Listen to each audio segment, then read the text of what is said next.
formed against me shall prosper. Oh, it won't work. No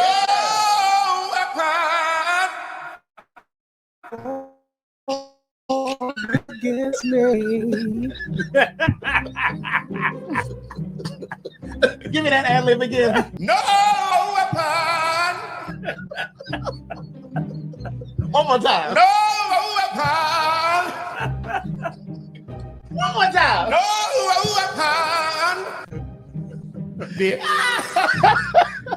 Who the fuck y'all hoes? Okay, the facts are back.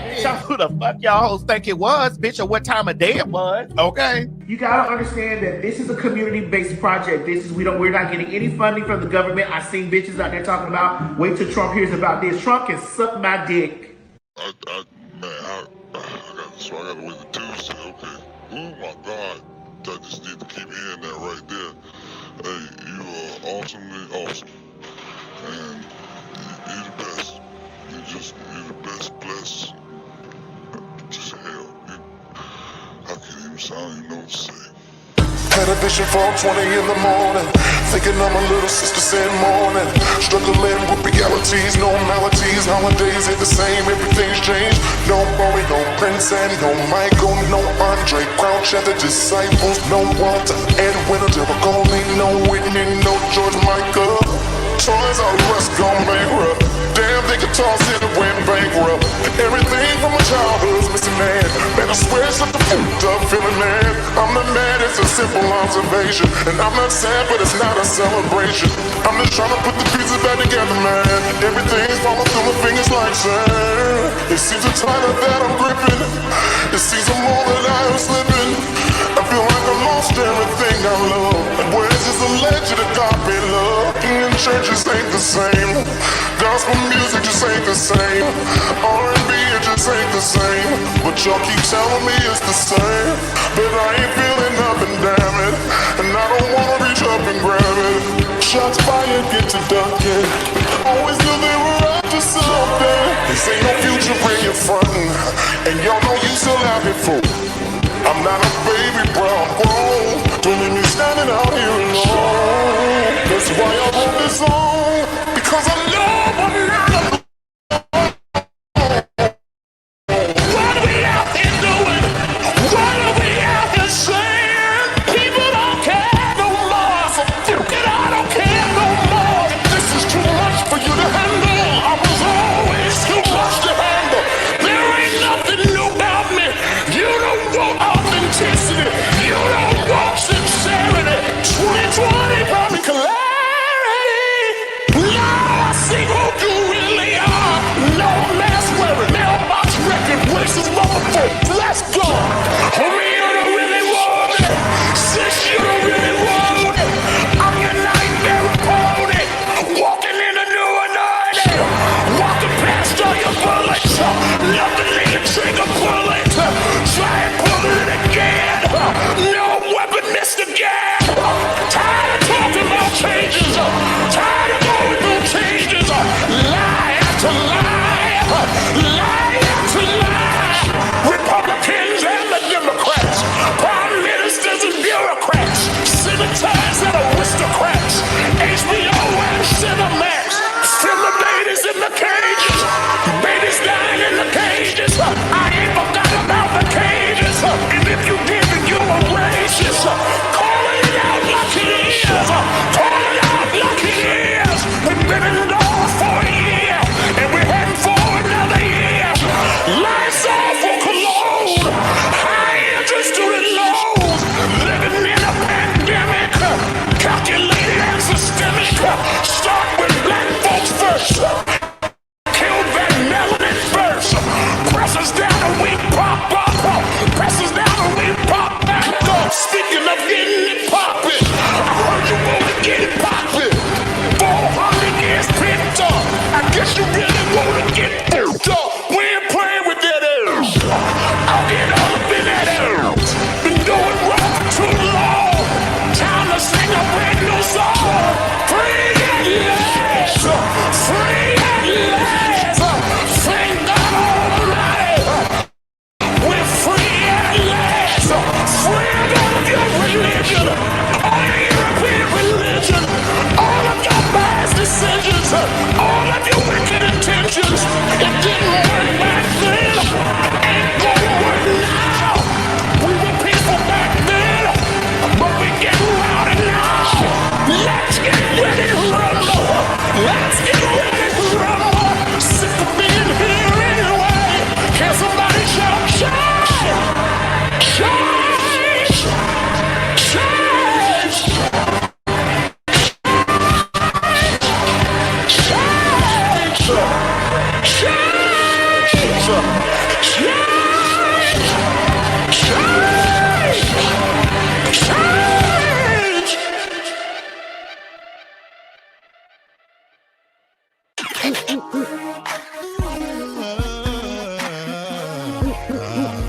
team. Took a bullet for the dream that we would one day all be free, free from prejudice, free from sexism, free from bigotry. I die for creativity, I die for freedom to be free. I died and left a legacy. Oh, but baby, I'm still live through technology.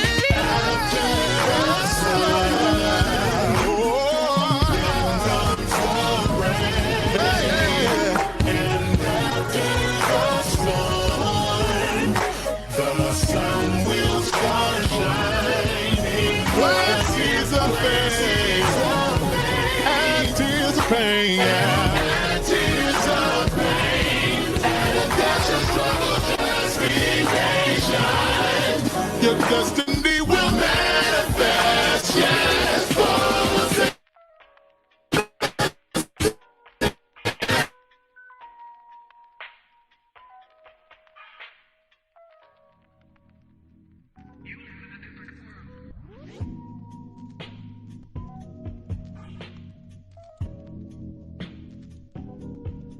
What's going on? What's going on? What's going on? What's going on, y'all? It's y'all dude BubzDaGawd here with yet another live for you all. Give me 1 second while I get my music together, because I gotta have some background music when I'm talking, because that's gonna help y'all to be able to understand it better. But anyway, what's going on? What's going on? What's going on? It's your dude Bubz. Like I said, here again for another live video. First of all, make sure y'all hit that like button. Okay, it helps the channel to grow in the algorithms. We are at, I think, 1,009 something on the road to 2K. Okay, no shade. Before we get into this, to the DL Whisperer, I know that your ego is hurt. I know that you feel attacked. I know that you are completely stressed the fuck out. I know that you are crashing out in certain people's DMs and shit. I know that things are going on. Okay? Even though, no shade, a part of me does have smoke for you in reference to your commentary about the trans community, I have more smoke for your position and where you stand. Because you claim to be an individual that is trying to help not just bio black women, but in one of your lives that you did before, I think it was episode 1 on your other channel before whatever happened to it happened, to where you said you wanted to be able to help bio women, gay men, anyone dealing with DL men, including trans women. Have you forgotten that? If you have forgotten that, you can definitely check out that video essay where I took that clip and put it in there. Because over here on BubzDaGawd, we actually do our research. We actually study to show ourselves approved. Okay? I know that that's what you're trying to do. I know that you want to be an educator. And there is a part of you that has potential to do that. But I need for you to understand that you are being weaponized. Your supporters, those that support you, those that believe you, those that stand with you, are weaponizing you to use you as a voice piece against trans women, which is why I have 3 prominent trans women on the thumbnail, because as the thumbnail reads, you, me, everybody that is LGBTQ plus, whatever the case may be, we are all their children. Okay? Now, before we get into the live, we got Conscious TV in the building. What's going on? What's going on? My video is freezing and grainy. Give me 1 second. 1 second. Give me 1 second.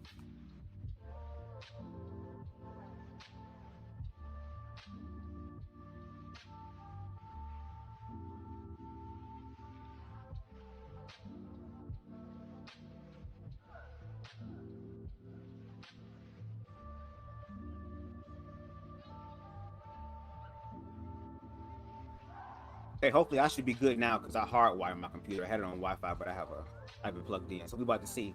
I got my other phone pulled up here. I don't know, it might be StreamYard, I don't know. But we're gonna still go through with the live because the most important thing is listening to what's being heard. No shade. But before we get into that, you know, we always gotta be smart over here on BubzDaGawd. You know, hoes love to threaten to sue people and shit. No shade. Boom. Copyright disclaimer under Section 107 of the Copyright Act of 1976. Allowance is made for fair use for purposes such as criticism, comment, news reporting, teaching, scholarship, education, and research. Fair use is a use permitted by copyright statute that might otherwise be infringing. Nonprofit, educational, or personal use tips the balance in favor of fair use. All the videos, songs, images, and graphics used in this live, okay, belong to their respective owners, and BubzDaGawd does not claim any right over them. Because, baby, if your ass sue me, you would just be motherfucking practicing, okay? I'm just letting you know. Now, for those of you who have been under a rock, there has been a situation, an issue that's been going on between T.S. Madison and the D.O. Whisperer. The D.O. Whisperer is doing everything in his power to bait T.S. Madison into giving him what he wants. But I think T.S. Madison is probably going to give him what he needs, which is what he really doesn't want, which is legal situations. Because, again, she's the one that read his debt, and no shade. There's a lot of us struggling with student loan debt. I am one of them. It is not as much as you got, but we all have debt. And I understand that now you're trying to find a way to... I'm going to have to do this. I'm looking at myself, and I keep freezing. I don't know why. But I know that you're trying to grift. You're trying to get money from this situation. You're trying to help pay for certain things, and I get it. I just wish that you would do it in the original context that you stated that you were going to do it in.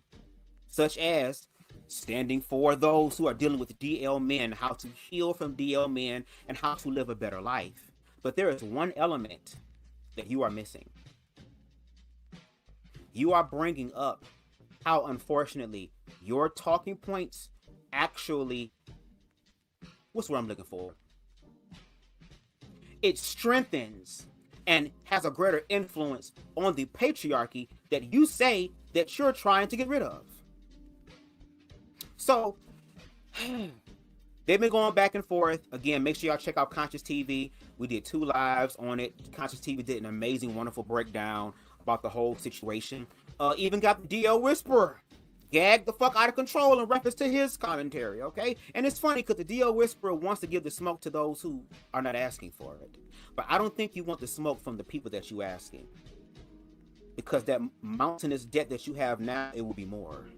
And I don't think you want that. But my purpose is, again, to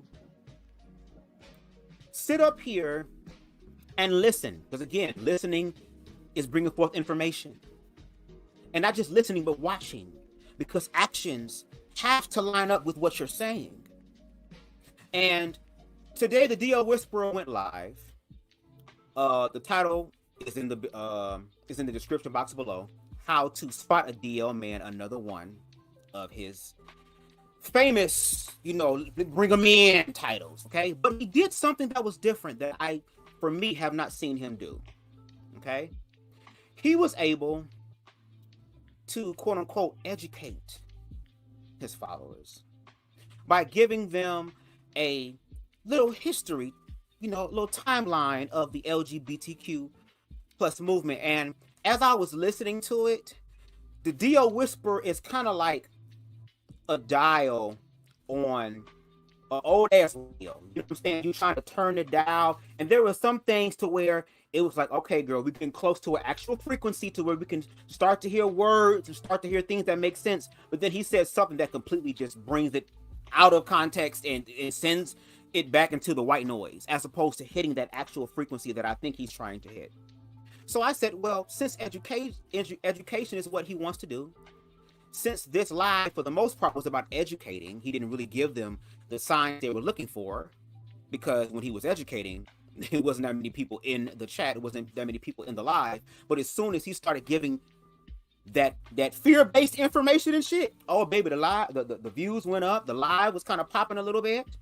So what we're going to do, again, through fair use, all right, we're going to use an excerpt where he is giving, this dissertation, if you will, on the queer experience and how DL men and trans people are literally the same thing. I might have to cut my camera off because this pause and shit is irritating my soul. I might have to do that. All right. So anyway, let's go ahead and get into the actual video. Make sure y'all hit that like button. Thank you very much. Anyway, this is a D.O. Whisperer teaching us about the gay timeline. Do it like this. Like what we came here for. So you came here how to tell if your man is DL, but we are going to do a back history because a lot of people don't know the back history. So Yes. I think it's important that if I'm going to start educating you guys again this semester, that we do start with this. And what this is essentially, you know, I love a good PowerPoint. I think that some people learn in different ways. For me, I can learn through just audio.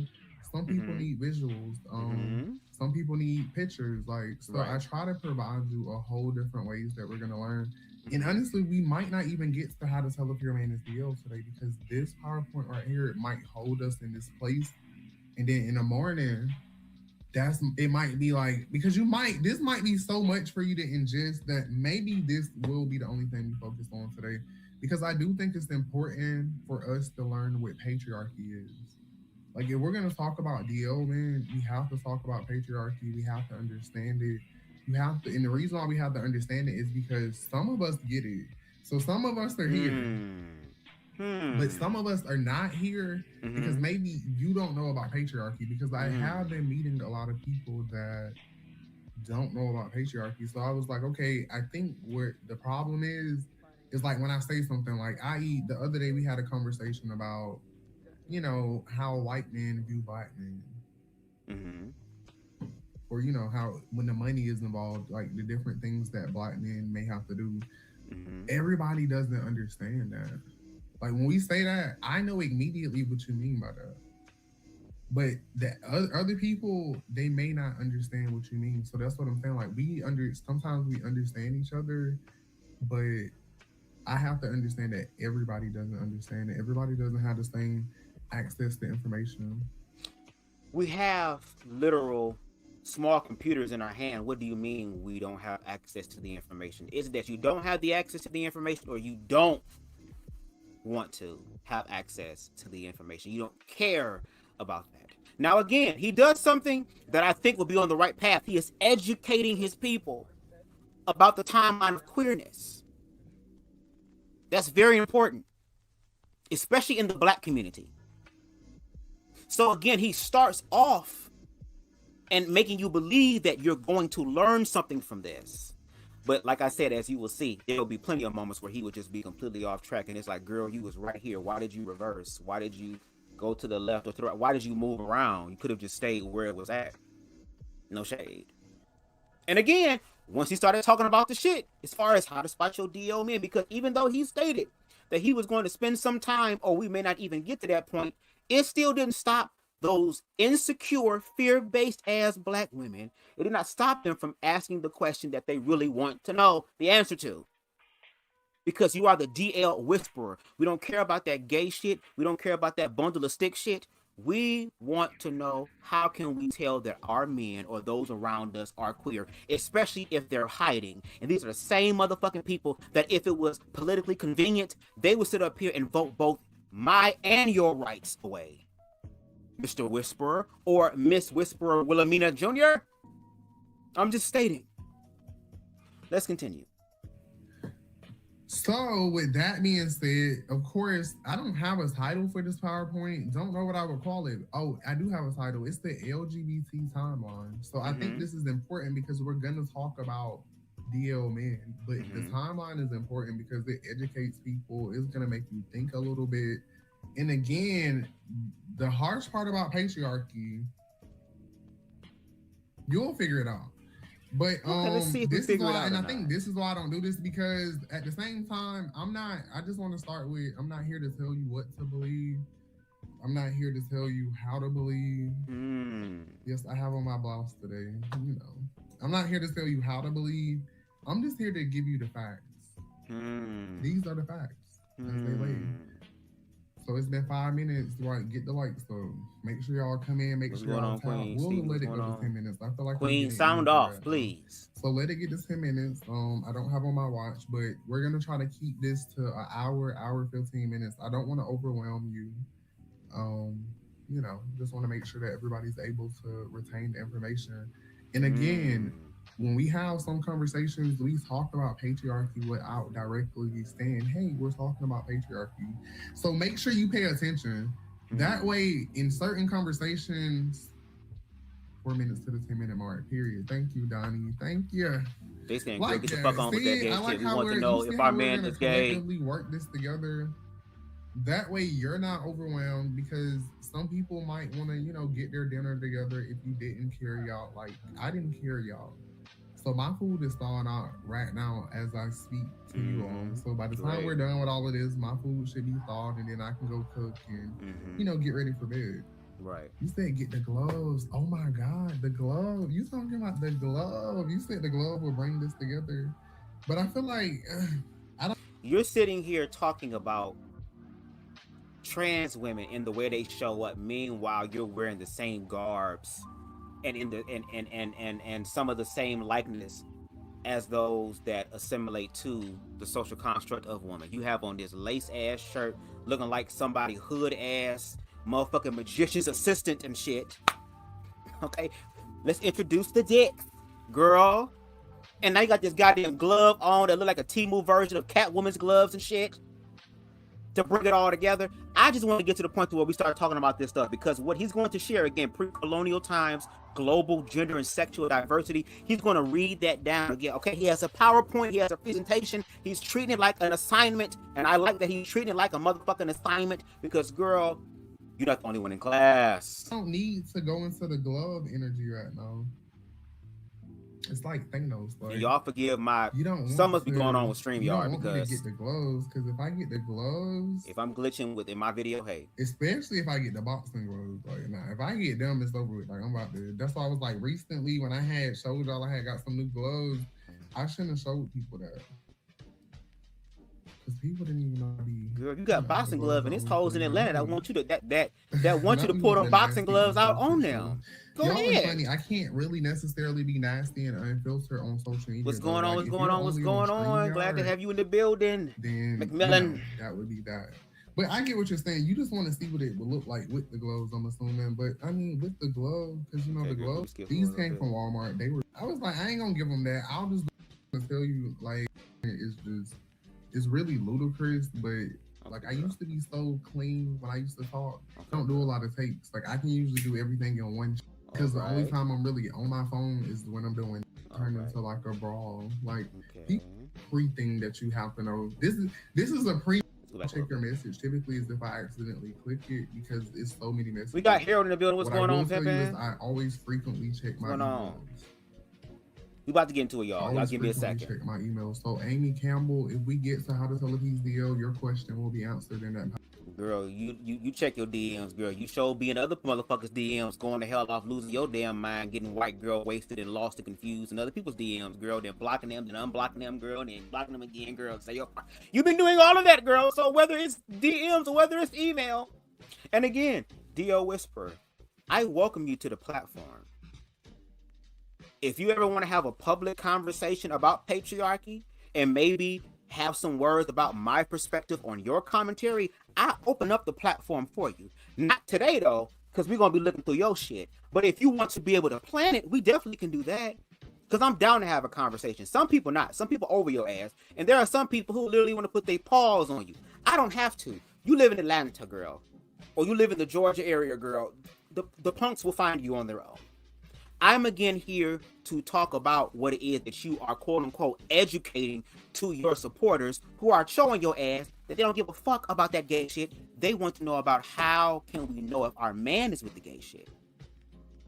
But let's go ahead and get into the actual. But here we go, y'all. Like a pre-thing that you have to know. This is a pre-rate before we can get into how to sell a piece deal. So if you make it to how to sell a piece deal, that question, which is what made me passionate about this content. What's going on? Hello. Let's make it to it. So either way, I just want to start with, okay, indigenous two-spirited people across the Native American tribes, because, okay, we're always hearing about these two-spirited people. Now, when I done my research, it's not when they say two-spirited, from my interpretation, because, you know, these are all interpretations by people. I don't think they meant like you're a male and a female. I think what they meant is that like you have like masculine and feminine energy. That's all I can assume, because nobody's a hermaphrodite. Well, some people are a hermaphrodite, but you get what I'm saying. I'm just gonna assume that they meant masculine and feminine spirits. Like, you know, balance. I always say, like, I think the best people are balanced. So Luke, Adam, if you make it past this pre-reg. So if you have an understanding that at the genesis, at the basis, at the core, that two-spirited means masculine and feminine energy being mixed together, being married together, completing each other, becoming whole and complete, you have to also understand that in different cultures, in different societies, there are different expressions of that. And y'all, it's gonna get deep. It's gonna get deep. Because there's going to be some points where he talks about colonialism and the white narrative placed on black. He gonna get into all of that, which is why when he started talking about that, I'm like, girl, if you really saying all that, then you would objectively be able to check yourself and say, wait a minute, me excluding trans women from this situation is stupid. Because again, on the thumbnail, if it wasn't for those trans women that he's going to briefly mention in his video or in his live, if it wasn't for them, if you are LGBTQ, whatever the case may be, we wouldn't have the rights we have today, at least to this level, this space that we're in, that they're also trying to push us back into the clock. Okay, girl. Of the LGBT timeline, your answer to are simps really the straight man? It will be answered in How to Tell If a Man is the Mm-hmm. You see how I love it. Like all of y'all questions, they will be answered. I promise. You got to think. I'm an educator. I already know the questions that you're gonna have. Then you need to be asking them questions about this shit. That's something I want to talk about because in many African, Polynesian, and Asian societies, gender diversity and same-sex relationships existed and were normalized before colonialism criminalized them. So why that's important is because if it was not for white people, that just got to be clear. If it was not for white people creating these words like gay, including sexuality, like people would just be human. Okay? People would be human. And that's the one thing that trans people are saying they are. Queer people are saying they are. Black people are saying they are. They're just human beings. And everything that you say about trans women is dehumanizing. Now, yes, to your point, as he will continue to explain, and I will also show other information to kind of elaborate on what he's saying. If it wasn't for colonization, we would not be dealing with what it is that we're dealing with now. All the roadblocks or all of the lines of division that has been placed in America, race, sexuality, gender expression, all these things, it was nothing. It didn't mean anything during the Aboriginal or Native times because they were more in tune with Mother Nature. They were in tune with Source. They were in tune with the frequency of the earth that we have gotten so far away from. Let's continue. The reason why they created these words were so they could create laws. Like words are required. Like laws are nothing but a bunch of words. So you have to have the words to create the laws to police the people. Like it's all when you think about everything, every system that's created is typically used to police somebody. So that's why you need to be thinking about patriarchy, because this isn't saying patriarchy outright, but when we talk about colonialism, that's essentially it's a part of it. Like I mean that when you start seeing like colonized, that's like white people. European, like you should start thinking like patriarchy, like white supremacy, like when you see that word. And of course, you have some pictures to kind of signify that. That's why I said some people are visual learners. But this is just very important because if we never got colonized by white people, this is kind of how we would be living. Now, before he goes forward, let me read what he has on there. It says, indigenous two-spirited people across Native American tribes held sacred roles that embody both masculine and feminine spirits. And in many African, Polynesian, and Asian societies, gender diverse and same-sex relationships existed and were normalized before colonialism criminalized them. That is it right there. And you don't even understand that you are participating in the criminalization. Okay? of the same girl. So let me present something to y'all real quick.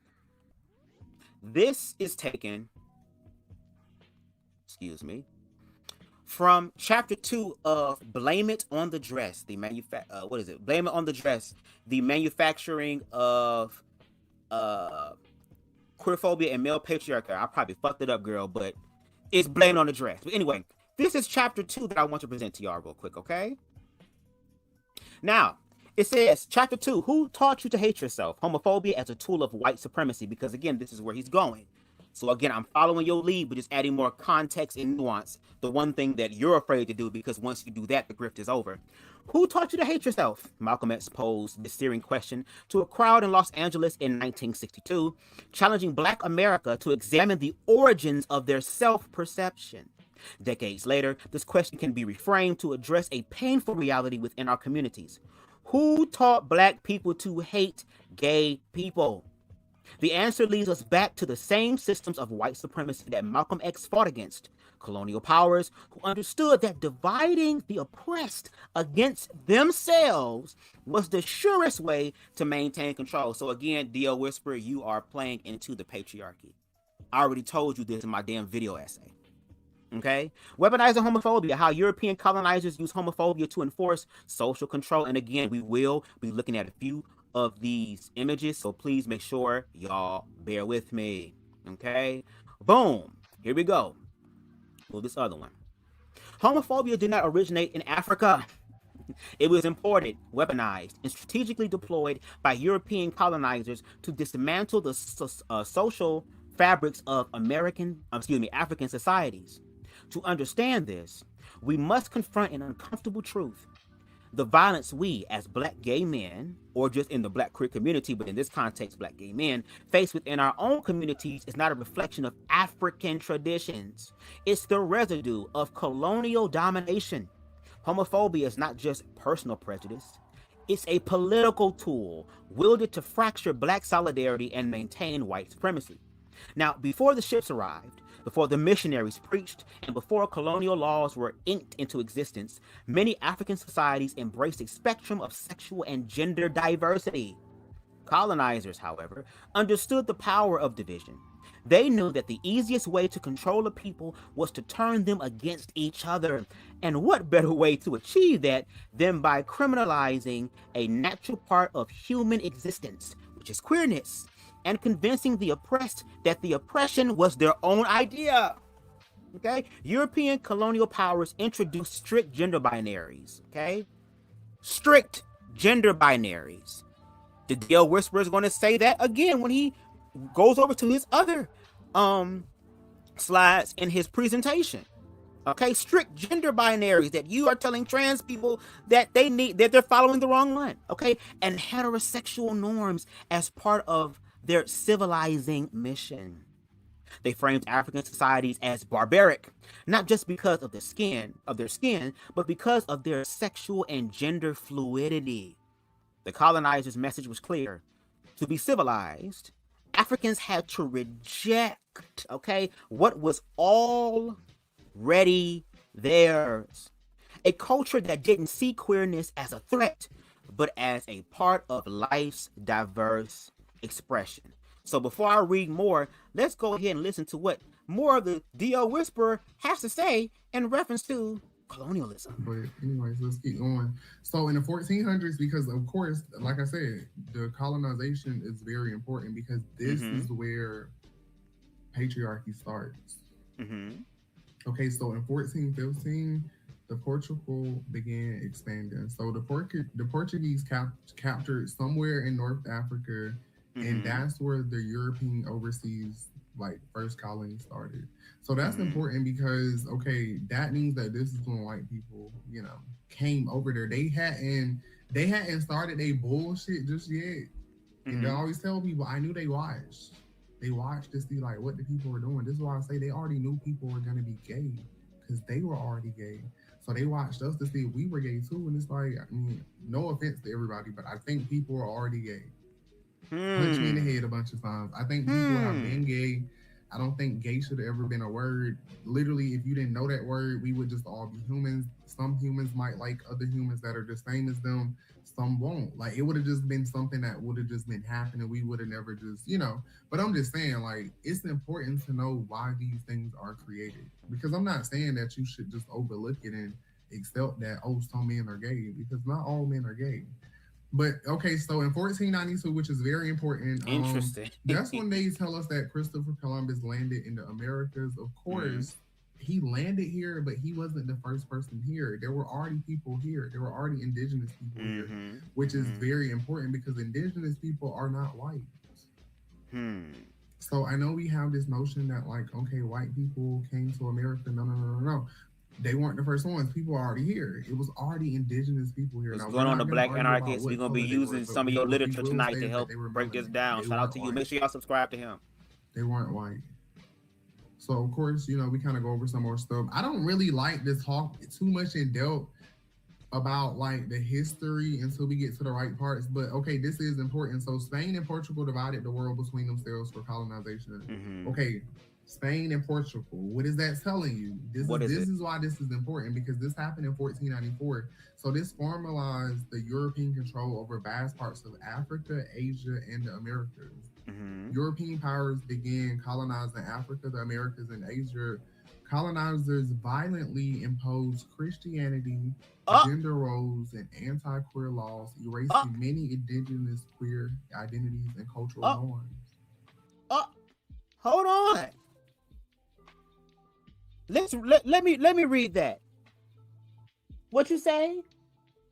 European powers began colonizing Africa, the Americas, and Asia.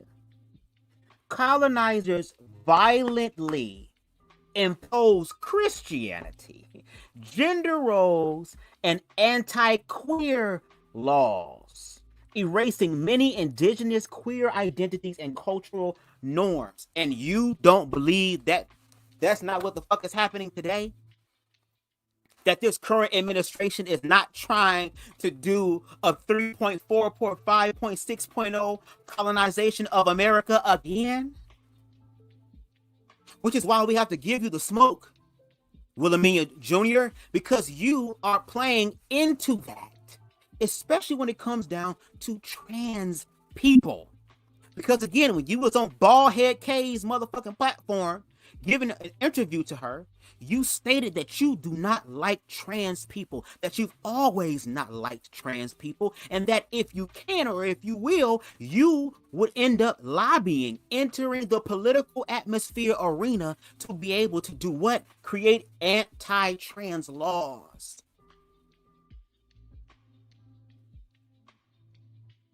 And let's talk about Christianity real quick, because he's going to say some more things about Christianity, which kind of gagged me a little bit. But again, bringing it back up to here. Cultural erasure, how colonization rewrote African sexuality. So again, I'm using this to give context to what he is saying, since he's not doing his full research.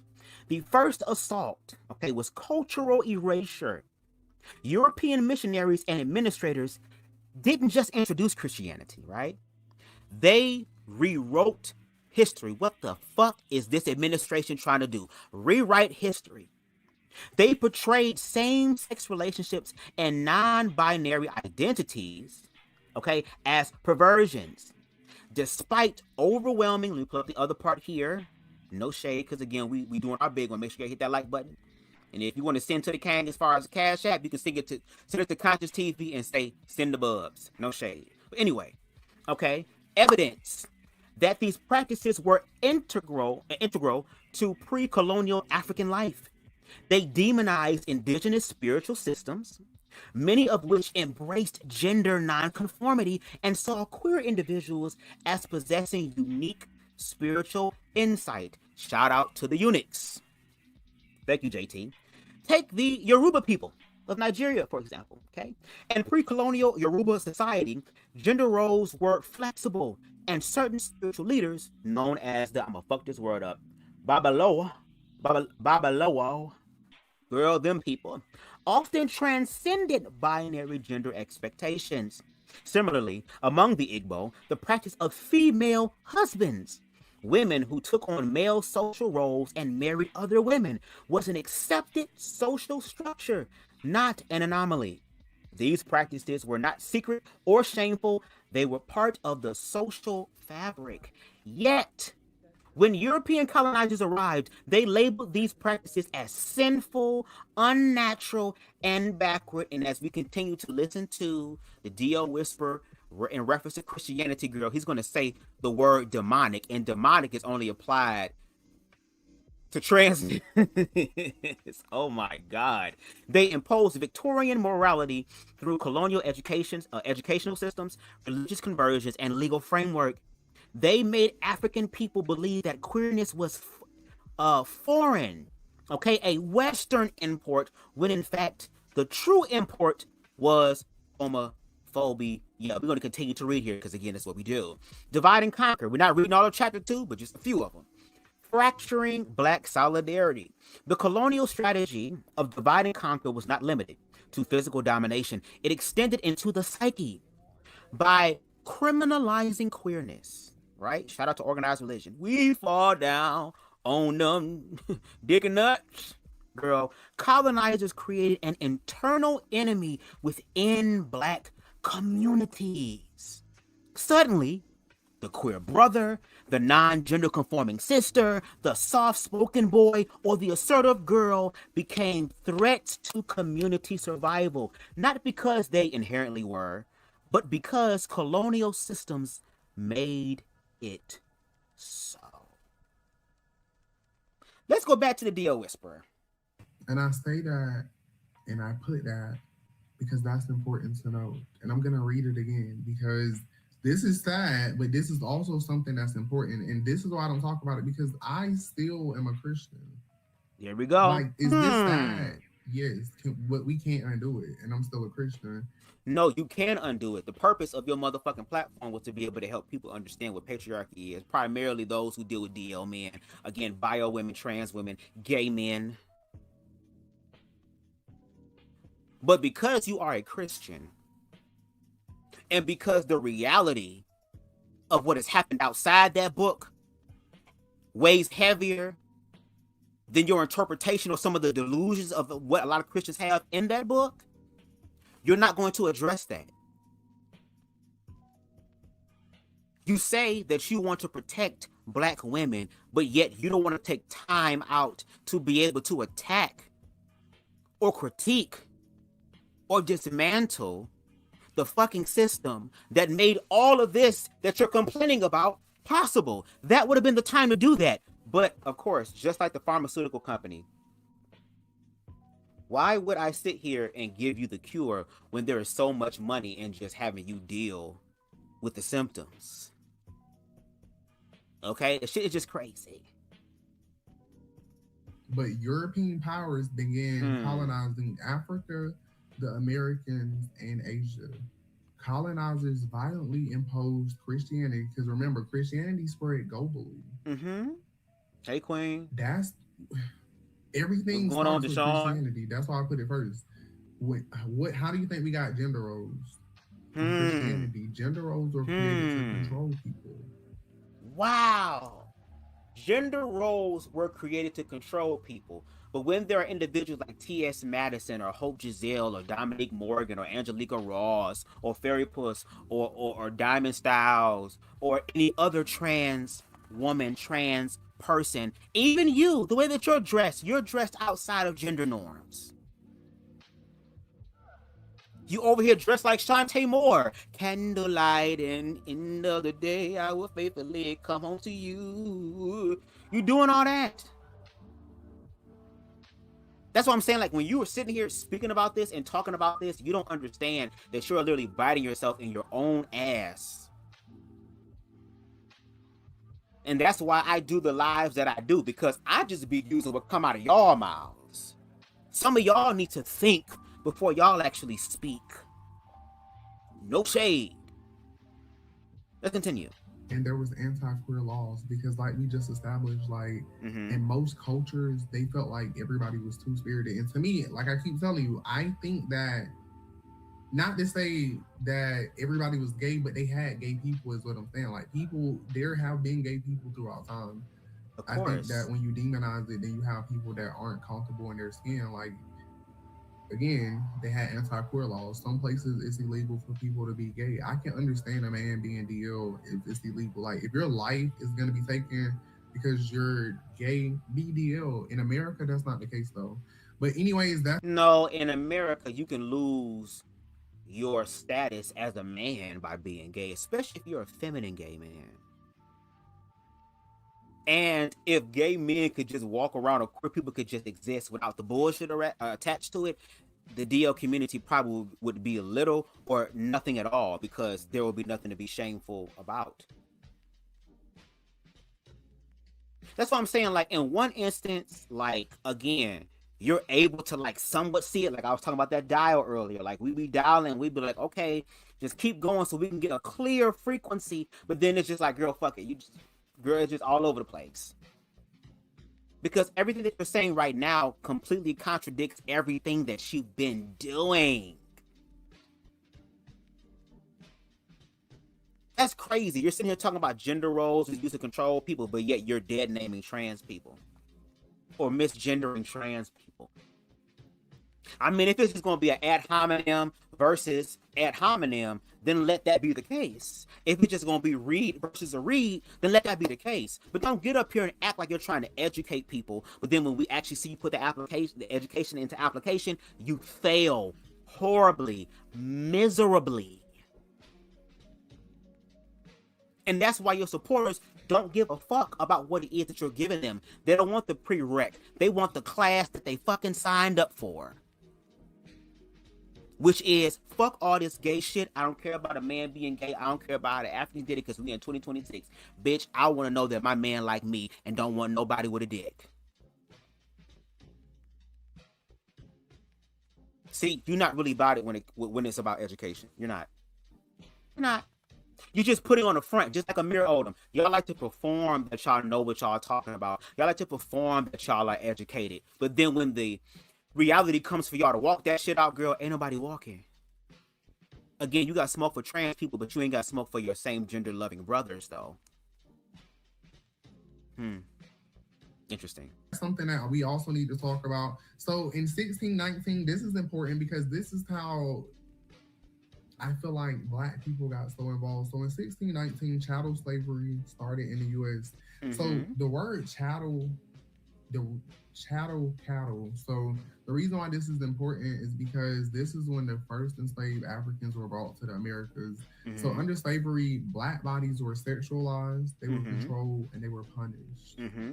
Again, chattel. Like, you know how cattle are, you know, wrangled and all of that. That's how Black people were. That's why it's called chattel slavery. There's different types of slavery.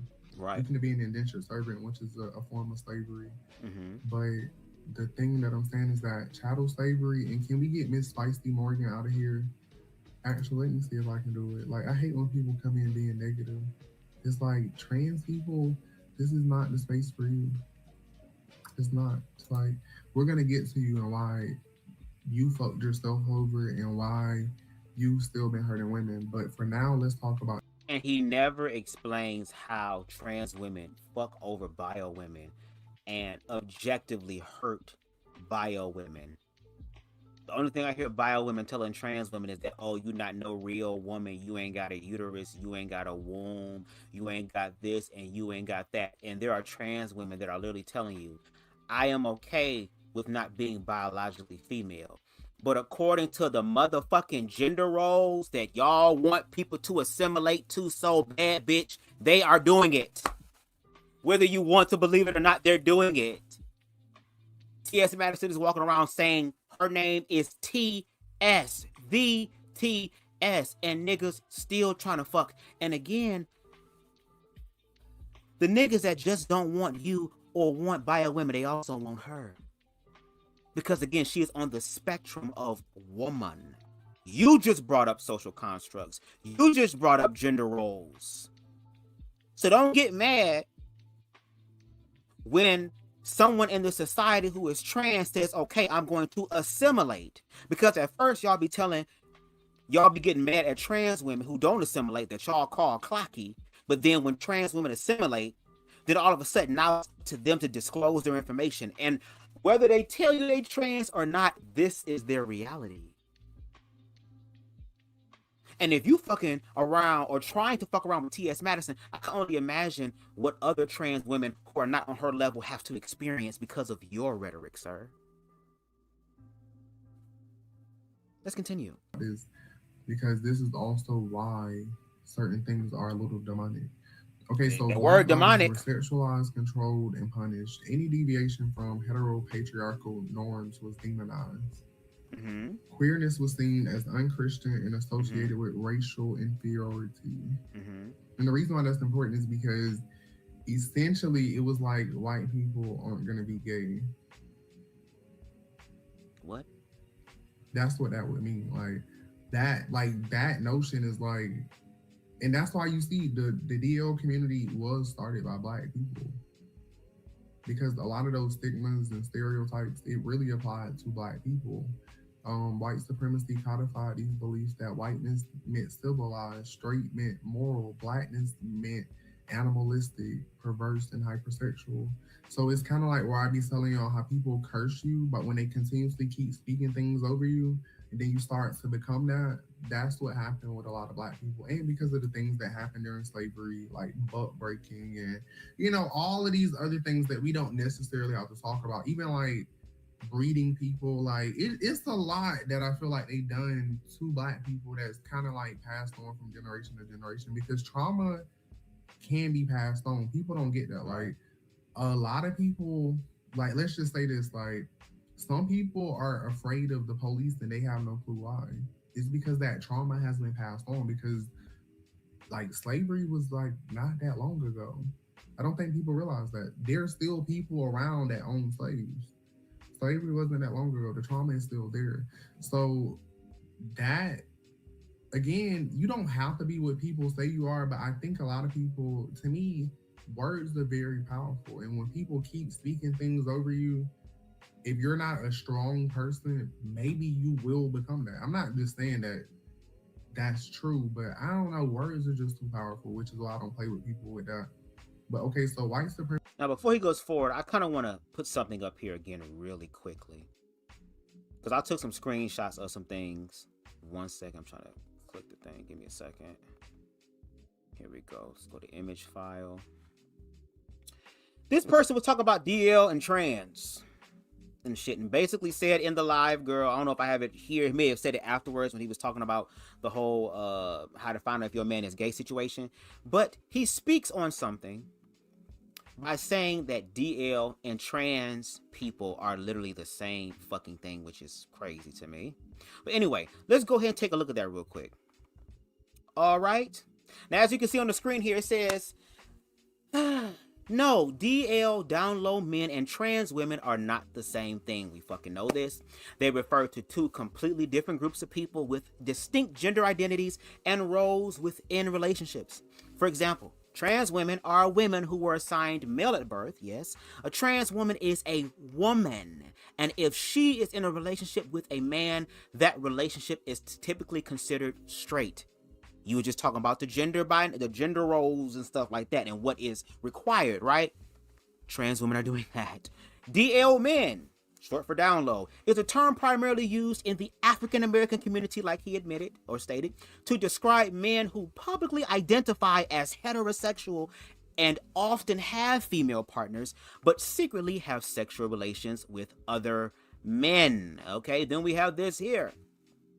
Again, we're just giving some more key differences, all right? Gender identity, DL men, men who identify as male and usually present as heterosexual. Trans women are women who identify as female. Social visibility, keep their same-sex attractions or behaviors secret, quote-unquote, the double life. For trans, many live openly as women, though some may keep their trans history private for safety or personal reasons. Remember what you were talking about? The discrimination and the anti-queer laws and all the shit that happened to Black people and shit? Yes. Relationships to other groups. Some DL men may seek out trans women for sexual encounters while maintaining a public heterosexual perspective or persona. Trans women are the potential partners in these scenarios, not the DL men themselves. We have a few more. Give me 1 second, y'all, because I wanted to make sure that I have my screenshots on deck. No shade. Give me 1 second, y'all. Let me upload these other ones. We got one more for the DL trans thing. Here we go. Boom. Why the terms are sometimes linked? Because again, you have people that are black and ignorant as fuck, girl, who think that being gay and trans is literally the same thing, and it's not. Do you see how I was able to search that up really quickly and get an answer that was non-biased? Isn't that interesting? Didn't you say earlier that black people had Christianity pushed on us and shoved down our throats? And he's going to mention later on how English is one of the hardest languages to learn in reference to, I guess, us as black people. And I would probably say that was the case, especially during slavery, because we came from another continent and we're now in this other continent, don't even understand the language of our oppressors. But at the same time, the slaves who did learn how to read and write from the children of the oppressors or those close to the oppressors also faced the risk of being unalived. Had the risk of having their eyes removed, their tongue removed, their fingers chopped off, beaten to a bloody pulp, and or unalived for trying to understand the system. And then you feel some type of way about black people finally understanding the system.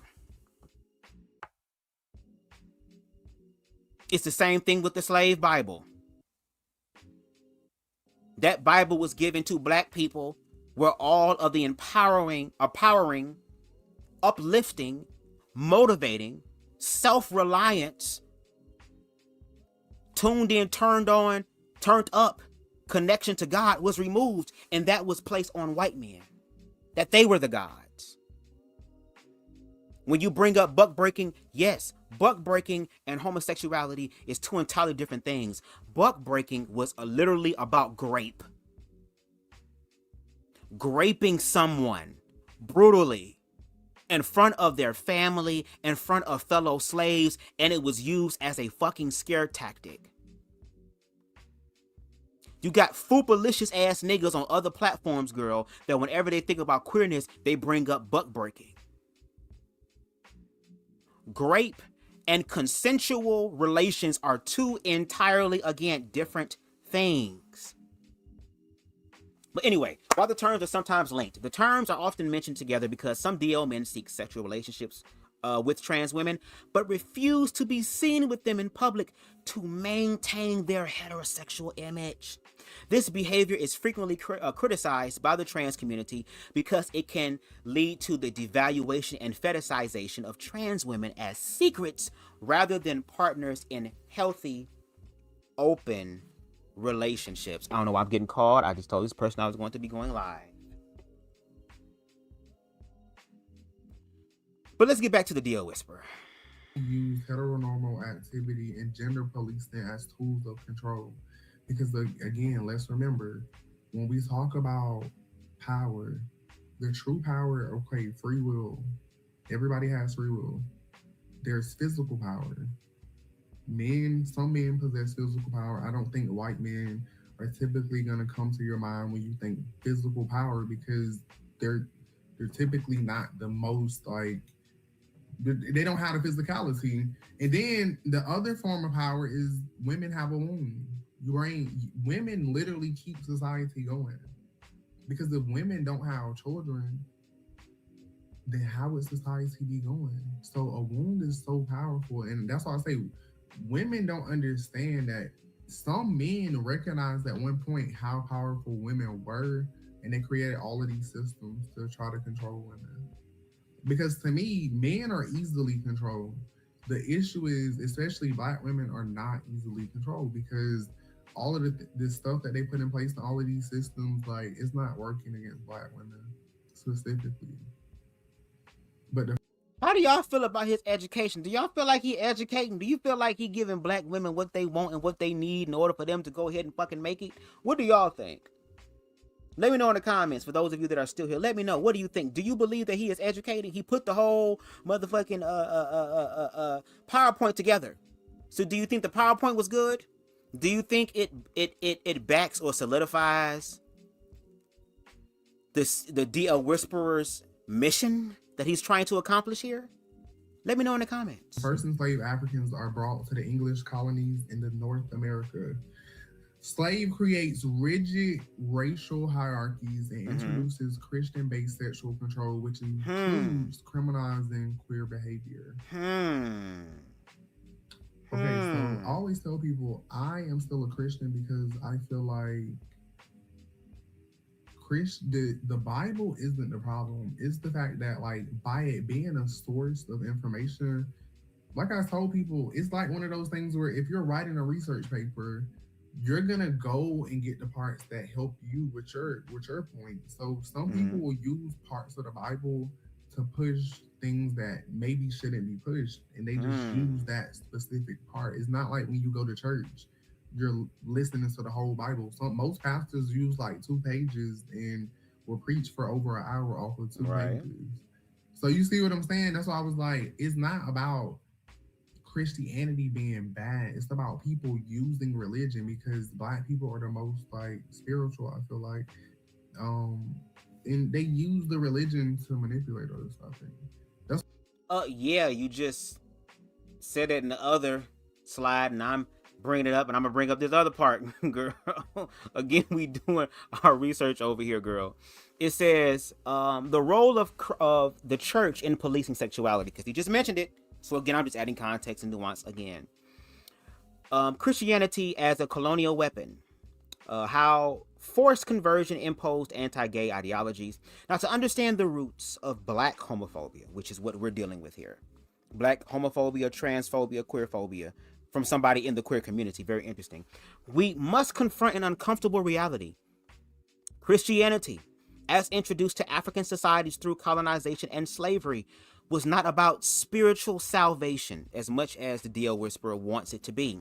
It was about control. European missionaries, let me add this other file up here.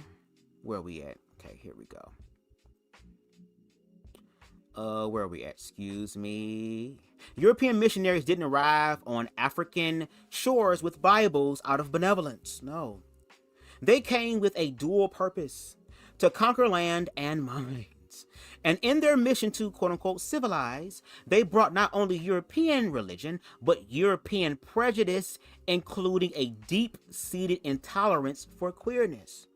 Now, before colonization, African spiritual systems were diverse and often accommodating of gender and sexual fluidity.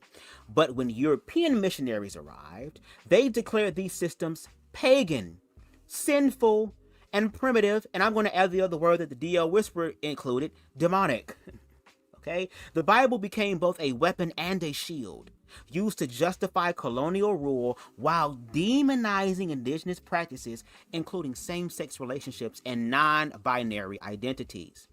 Forced conversions were commonplace. Enslaved Africans were baptized, not just into Christianity, but into the moral codes of their captors. Codes that framed queerness as a sin and heterosexual patriarchy as divine order. This religious indoctrination wasn't just about faith. It was about reshaping African societies in the colonizer's image, and that image had no place for queer people. And if you want to read more of this chapter, make sure y'all go ahead and buy Blame It on the Dress, okay, from the one and the only The Black Anarchist podcast. I was like, Go I ahead don't and think check that out. Christianity is bad. I think some people using it against people is bad. That's like when you meet those men that be acting so religious and they act like, oh, I would never do this and that. And when they're at church, they act so perfect. But behind closed doors, people would never know who they really are. That's what I mean by using religion to manipulate people, because it's like, you're literally pretending to be this person. And you're, oh, I'm a God-fearing man, and I don't do this and that, but behind closed doors, you're cussing, you're fornicating, you're doing all of these things that you literally talk out against. That's why I say, like, if you're with a man that's very religious, it's easy to tell if those men are who they say they are, because are they actually living by what they're preaching? It's not just men that are religious. It's also women that are religious. Look at Mother Frances Kelly, old ass. Old homophobic, transphobic ass. And look at how the Black community at large swallows up organized religion. How many times that queer people have to deal with Bible scriptures being thrown at them. Not just in church, but outside of church, girl. You go into the club, somebody outside trying to tell you some shit. You at the grocery store, somebody trying to tell you some shit, bitch. You online, somebody trying to tell you some shit. And the gag is, a lot of those supporters of the D.O. Whisperer would do the same thing to him if it was politically convenient. Because to them, they're not going to sit up here and try to figure out whether sexuality or gender expression is different. No, they're the same. They see all of that as gay shit. Okay, let's keep going. So also we got to talk about the 1700s to the 1800s where white supremacy codified. So white supremacy is built into law, religion, and science to justify colonization and slavery. Okay, and this is where I say like where Christianity was used for a bad part. Because, you know, they use Christianity to justify slavery. Of course, nowhere in the Bible is it justifying slavery or especially enslaving just black people, let's be clear. But they use certain parts. And remember, English is the hardest language to learn for a reason. So when people were learning about Christianity, they were just trusting people. They didn't know how to read a motherfucking Bible. You think they was out there reading the Bible? No, they had like... That's why I say, like, imagine if English is hard to learn now, I'm pretty sure it's always been hard to learn. So that's why I was like, back then, they were just trusting that people was telling them what the Bible said. That's like you giving me Braille and I'm just touching it and I ain't never done that before. Or like, remember when that lady was doing fake sign language and she made all of that money before somebody that was deaf realized like, hey, she's not even doing the right sign language. Remember that happened in Chicago? I think that was Chicago. And I was just like, I would have never knew that she was doing the wrong, because she literally just over there throwing up. And then when they broke it down, she wasn't doing nothing. And they was paying that lady a lot of money. And again, if I'm being brought from another continent to this continent and I don't know anything about it and people are speaking in strange tongues, yes, I'm not going to know what the hell is going on. Then they're beating me, dehumanizing me, my nervous system stressed the fuck out. I'm being bred so that I can have more children for the system to use at its discretion. Yes, but then again, there were slaves who understood that God, source, universe, consciousness, whatever the case may be, is in everything. That's why there were some slaves who, as they did grow in the education of their oppressors, okay, to be able to understand the world that they're not a part of, they were able to find patrons in the Bible, angels in the Bible, saints in the Bible, and was able to equate them back to their original religious belief with their orishas and their spiritual deities. But then again, when it comes down to organized religion and church, guess what? They gave the slave Bible to the head nigga in charge to read to the other slaves. And yes, white people used the Bible to create subservience or some sort of submissive energy in nature into slaves by telling the slaves to obey your earthly masters. And what pisses me off is that Christians don't want to deal with their origin of how they became Christians. Because if they were to be honest about that, they would lose their motherfucking minds. Because again, a lot of us grew up in this. We didn't ask for this. We were indoctrinated into this. I know I was. Heavily indoctrinated into organized religion. And I was a queer child at the time, not having any sort of healthy resource or representation of what queerness actually is. And I almost did not survive that experience. And there were unfortunately others who didn't survive. But now that we're in 2026, and you know how to speak English, and if you don't, you have a supercomputer in your fucking hand where you can go to Google, type in a word, and it will pronounce it for you. You're living in the information age where you literally can look up some shit at the drop of a fucking dime and people are still making the choice to be dumb. People still making the choice to be stupid. And then wonder why we're in the social climate that we're in now. Because hoes don't want to learn until it's them. Well, guess what? It's y'all now.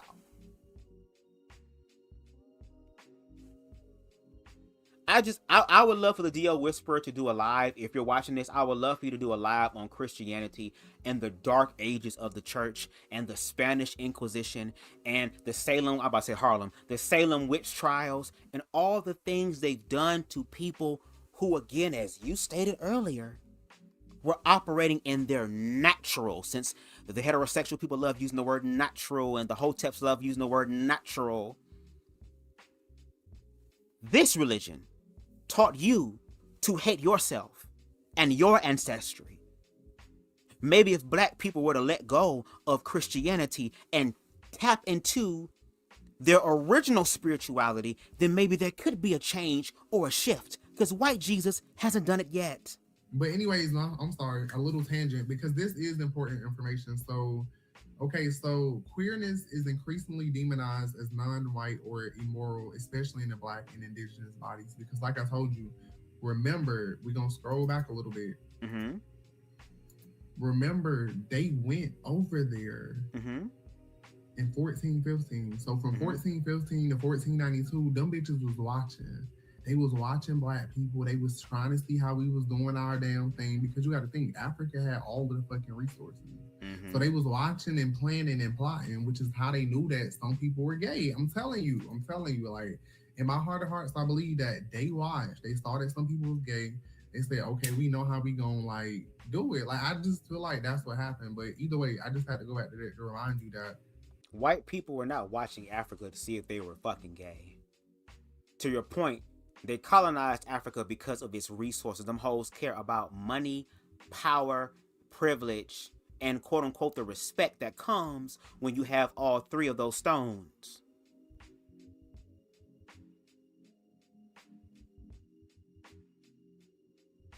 Homosexuality has been around the world, baby. It's even in animals. It's even in plant life. There is so much that we as Americans, especially in the West, so fucking stupid and fucking ignorant and fucking cut off, that we don't know about all the other things of the world. We just think that our worldview is the best because we're the good morning USA. We just know everything. And that's why, again, I'm confused by the DL Whisperer's breakdown of this timeline, because you're excluding trans women from that experience. Because trans people have been existing. It may have not been trans in reference to what we see today, because again, the Aboriginal people, the Native American people, those people who were indigenous, they didn't have this problem. They understood it, and we just read from chapter 2 of Blame on the Dress. We have people like the Igbo tribe who were female husbands. Okay. Am I wrong? Let me know. Am I wrong? Am I fucked up? Please let me know. Am I doing something wrong? Again, if I'm wrong, if I'm ignorant, if I don't know what the hell I'm talking about, please let me know. Tell me. They were watching us for a long time. Because I'm a student. Which is why I want to learn. Like with this was very like intentional with the making queerness, demonized as non-white. Because why non-white? You get what I'm saying? Like, white people can't be gay. You get what I'm saying? Like, they really, like, come on now, the most gay, they really said this, knowing that they were the most gay. And that's why I always say, like, well, I know white men are some bullshit, because they done shit like this. When they're the most gay, they the ones who made up the BBC term. People only want BBC because the white men wanted BBC. That's not even weird calling it BBC. I don't even call it cock. Like, ew. But okay. So I hate that word too. I hate the word cock. Let me suck your cock. No, but it's dick. Come ride this. Come. That's what I call it. So I can at least agree with that. But again, yes, white people are gay. I mean, we can look at what happened with the Holocaust. There were gay people over there who were not of color who had to wear fucking pink triangles on their clothes. Not only when they were in Auschwitz or in these death camps, extermination camps, but also before they entered into those things when it was trying to identify people. Just kind of like how a certain platform now, a lot of people are starting to delete, okay, and deactivate because they're collecting all type of information, religious, political, sexual, gender, affiliations. Like, I get it. DL Whisperer, there are some aspects where I feel like, damn, let's continue with this. Let's just continue with this. Let's continue to go forward with this here. But you be getting off track. You be getting off track because the money throw you off track. Because if you were to just do all this, you wouldn't get paid. You wouldn't get views. Because unfortunately, in the West, we don't like education. We love entertainment. We like being distracted. We like having our own personal lives put on pause to make fun of somebody else, as opposed to the educational aspect. If you're going to be going forward with your DL Whisperer stuff, you need to be doing this to allow, because again, if patriarchy is the reason, if white patriarchy is the reason that all this is happening, and you're giving us a history lesson on how we got here, and you actually touch and agree by saying that patriarchy created anti-queer, rigid gender roles, all these type of things, then you have to then change the trajectory of your statement. Or should I say the actions of your statement, excuse me. Because all of this don't mean shit when you're pulling up to T.S. Madison's house wanting to harm her. You're acting just like the motherfuckers that you're claiming is the reason why we're in this situation now. You're acting just like them. You ever heard the term that some black men want to be the white men of the black community, girl? That's kind of what it's given. So we also need to talk about media, because also when we get the timeline in here, we have to understand how people are conditioned. So I had to give you a little like LGBT timeline plus a little media breakdown, because these are kind of crucial. I took a media culture and society class in college, and I feel like a lot of the stuff that I learned, I had no clue about. So that's what I'm going to teach you. So in the 1800s, this is where media started. So, you know, like right now we're on live. This is the media. Hey, everybody.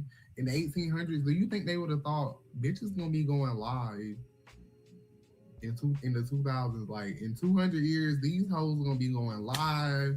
They're gonna be pulling up on each other. They're gonna be fighting. Like, I don't think they would have thought that, because they only had newspapers and photography. Like, imagine if we lived in a time where we couldn't record videos.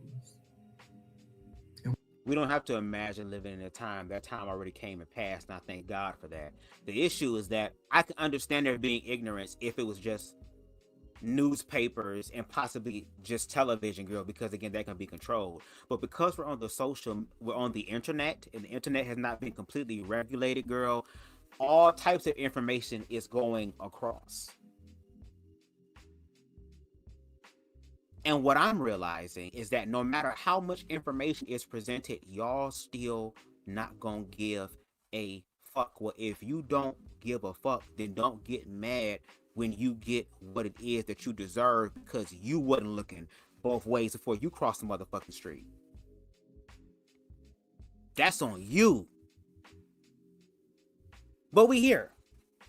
And if anything, it just shows that despite where we are on the timeline, hoes still queerphobic, hoes still racist, hoes still xenophobic, hoes still demonizing and criticizing and denigrating people. That's a human thing. But if we could move past all these lines of division that, again, you brought up, I'm going to keep reiterating,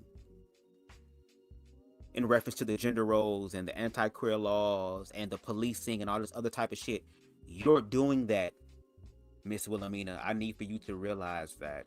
We only had pictures in print. That just sounds scary, because I mean, damn, that would have been crazy. Pictures in print, I would have been mad as hell living in the 1800s. But what's important about this is that slave-owning newspapers publish racist caricatures, dehumanizing pictures of Black people, and promoted colonial missions. So advertisements in Christian tracts depicted whiteness as purity and Blackness/indigenous people as savagery. So I did put a couple of pictures. Like, they used to do stuff like think if they could scrub us and it would remove the black, as if the melanin isn't in our actual skin. Or like you'll see where we would always be like these ventriloquist dummies where we got the big ass lips and stuff, because you got to think we have more eccentric features. Which now, as you can see, everybody want our features. Everybody want to be a nigga, but don't want to be a nigga, girl. But back then, they demonized it, which is crazy. Like, why the fuck did y'all demonize it? And y'all wanted it. But it made sense. They hated us. They hated that they couldn't be us so bad. And is that the reason why you hate trans women? Because you will never be one of them? And I mean, if I'm not mistaken, didn't a nigga who almost ended your life, didn't he want you to transition? So maybe that could be another possible reason why you don't like or see it for trans women. And if that is the case, Miss Mamas, you're going to have to go to therapy and get that shit fixed for yourself. I'm done with this camera. You going to get shit fixed for yourself, Miss Mama, because I don't know what to tell you. Because that's what it's giving. Because you have yet to explain at all how trans women are harming biological women and harming children. And if you are a biological female in the chat, please let me know if the trans experience is objectively harming you, and how is it. Let me know, because again, I might be the one that don't know what the hell I'm talking about. I doubt it, but I may be the one, and if I am, let me know. And again, prove it factually. They made us hate ourselves. They like, okay, we can't beat them bitches. We gonna make them hate them and make them think that we're great, and then it's gonna, brainwash them. And it's like a lot of people are brainwashed, which is why you have those men that see they don't care what the white woman is, they're gonna treat them a little bit better, or when they get money, they equate that to, I need to go get a white woman, because patriarchy conditioned them to believe that white is pure. That's why you'll see they have so much self-hatred. That's why I say, like, BNDL, it's a lot of self-hatred involved, because patriarchy plays a big part. Because if you're Black, you're gonna be more than likely dating Black people. Like, not saying that I don't believe in interracial couples, but I just think science, just the way my brain thinks, I don't think innately people would be in an interracial couple, which is why it's not something that, especially Black and white, that's not something that we always see. I just don't think innately it would happen, like, but whatever. Yeah, it didn't happen innately, possibly for you, but there are plenty of people who are in interracial relationships and because they love each other. And no shade, even me, I would prefer to be with somebody who's Black, but I ain't gonna be waiting for Black motherfuckers to get their shit together, girl, to be with me.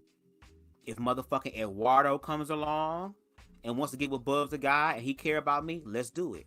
If motherfucking Alhamdulillah likes Bubs and want to get it on with me, let's do it. If motherfucking Sue Howe and them decide that they want to get on with Bubs, let's go. And to a certain extent, girl, if they gotta be woke as hell, but if Brad decides that he wants to get down with BubzDaGawd, girl, if that person loves me for who I am and is willing to stand with me and stand the motherfucking rain, especially with all of the bullshit that Black people and queer people have to deal with, I'm not going to deny myself from someone loving me authentically and genuinely because of the color of their fucking skin. Now, are there plenty of Black men who get with white women because they feel like white women are better? Yes. There's a red pill or a fupa pill platform girl that just recently did a live talking about how Black women, she always gonna win, the dangers of dating a Black woman, and a live months ago talking about why white women are just better. I'm sorry, Black women, but white women are just better. These are coming from niggas, girl, who are in a 4th trimester. I know it's 3, but girl, they 4. Now he's going to get into the part here about the Harlem Renaissance and Black queer expression, because to the DL Whisperer's point, he believes that the queer community was started because of Black lesbian women.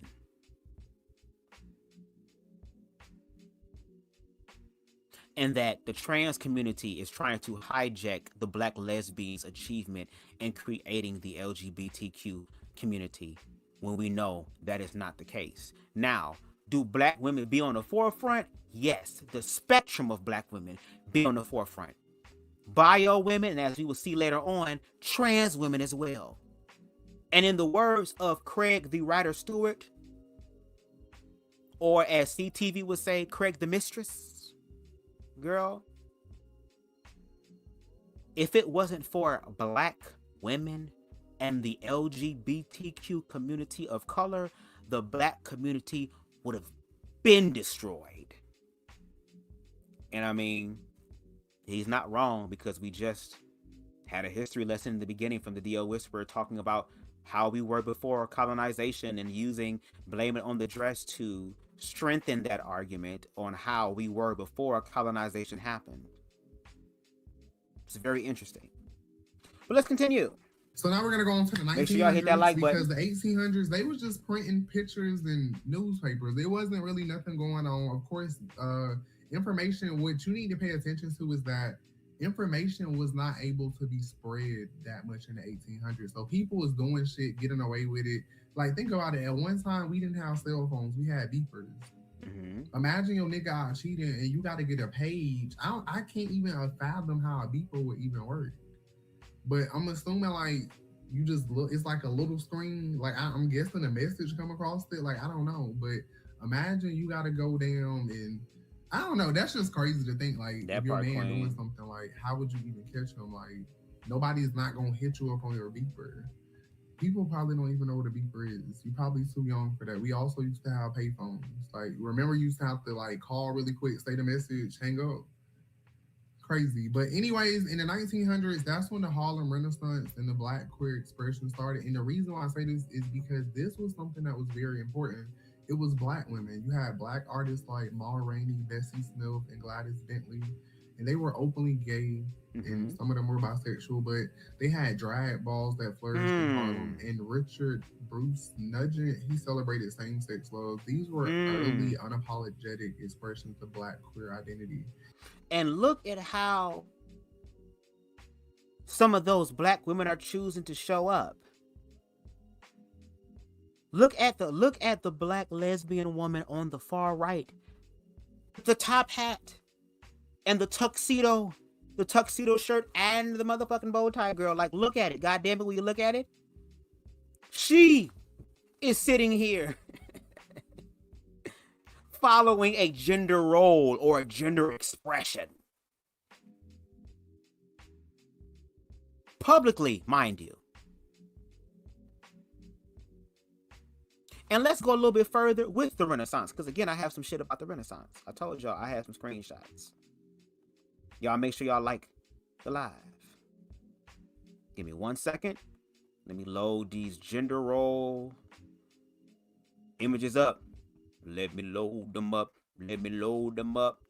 Come on now. Let me load them up. Let me load them up. Let me load them up. Whoa, whoa, whoa, whoa, whoa, whoa, whoa, whoa. We got gender roles, and we're going to do something dealing with... 1 second, y'all. I'm just pulling all my shit up, girl. The queer Renaissance, girl. The queer Renaissance. I'm just pulling all my shit up so I ain't got to keep doing this. Hopefully it'll let me allow all these up. Got one more. Give me 1 second, y'all. 1 second. Here we go. So let's talk about the queer Renaissance real quick, okay? Now, as we can see here, the queer Renaissance, okay, characterized by burst of artistic expression, correct, and relative freedom for LGBTQ plus communities have historically coexisted with and often directly challenged severe discrimination and persecution. Key examples include the 1920s Harlem Renaissance, 1950s and 60s Lavender Scare era, and the birth of ballroom culture. Okay. Now, Here's some key historical context of concurrent Renaissance and discrimination, right? Because I was wanting to know, because the way that he's speaking like these people were just open, loud, and proud, and they were just okay. No, Miss Mamas, just like how the trans women are living their truth, and the feminine men is living their truth, and the non-binary people living their truth, bitch, they were a fairy. Yop, they were a fairy. The same discrimination that we're facing today is the same discrimination that they faced during the Renaissance, during the Civil Rights Movement, even during slavery, girl. So again, there is this pattern and this cycle of queer is dangerous, queer is wrong, queer is deviant, and no shade, Miss Willimina, the junior, you've been doing this for a year. I've been doing this longer than you. And to be honest, I've been doing this before you two, bitch. I know how I've been putting shit together. I've been public speaking, girl. Okay? I love debate. I had debate classes. Public speaking classes, girl, is something that I love to do. So we were experiencing all of this from inception into this country up until this day. Remember those laws and them words you were talking about earlier? Well, laws nothing but just words. Hell yeah. And a bunch of motherfuckers be saying shit that they do not understand. But anyway, here's some historical context, all right? Harlem Renaissance 1920 to the 30s. While black queer life flourished in Harlem's nightclubs and rent parties, this happened alongside systemic racism and criminalization of same-sex activity. Okay? Post-World War II Lavender Scare, 1950s, despite a growing, if closeted, urban queer subculture, the 1950s saw intense persecution, including the Lavender Scare, where gay government employees were fired for being deemed sexual perverts and a threat to national security. Oh my God, doesn't that kind of sound like some shit that we have heard? Aren't there people being fired for being queer, for having a rainbow flag on their desk or a picture of them and their partner on their motherfucking desk because, girl, that's that gay agenda shit? Early LGBTQ plus rights movements, 1950s and 60s, which he's going to get into, where he's going to sit up here and demonize trans women, girl. Okay? This era saw the emergence of organizations like the, I'm gonna fuck this word up, Mattachine Society, girl.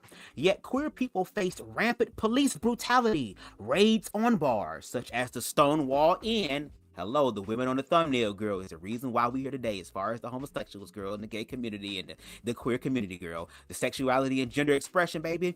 The three women on the thumbnail were the ones who put up the fight, okay? Employment discrimination and involuntary confinement in mental institutions.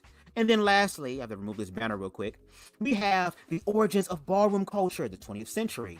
Emerging from intense discrimination, Black and Latina queer communities created their own spaces to celebrate, transforming marginalization into a vibrant subculture. So here it is. You have that.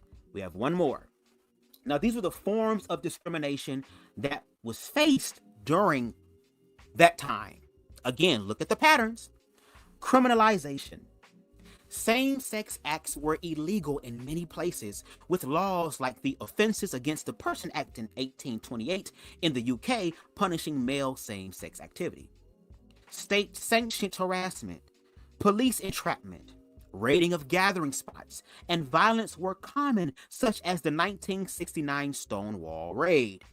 Medical psychiatric abuse. Homosexuality was classified as a sickness, leading to attempts at cures like lobotomies and aversion therapy, and social economic exclusion, widespread loss of housing, employment, and motherfucking family. So again, the DL Whisperer, I need for you, it's great to have, again, your PowerPoint presentation, but I need to see what this actually looks like in application, because you sitting up here demonizing trans women is not it. You up here exploiting the fear, insecurity, and hurt and brokenness of some biological Black women is not it.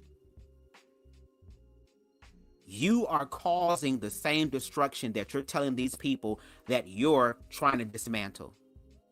And they're connecting with you, not because of, oh my God, he's right, or oh my God, he knows what he's talking about, or oh my God, he's standing up for me. No, it's the fact that if I can get a gay man to turn on people in their own communities, if we can get this homosexual male to help us erase the trans experience, what the DL Whisperer Willimina does not understand is that by doing that, you make yourself the next fucking target. You thought it was just the trans people they're coming after? Hell no. And again, Black women were at the forefront. Black men have always, okay, at this time, I get it. We had just came through the being butt broken. Like, you get what I'm saying? So Black men were recovering at this time. You know, we wasn't there because we had just went through a lot. So Black women were, you know, oh no, they truly, bro.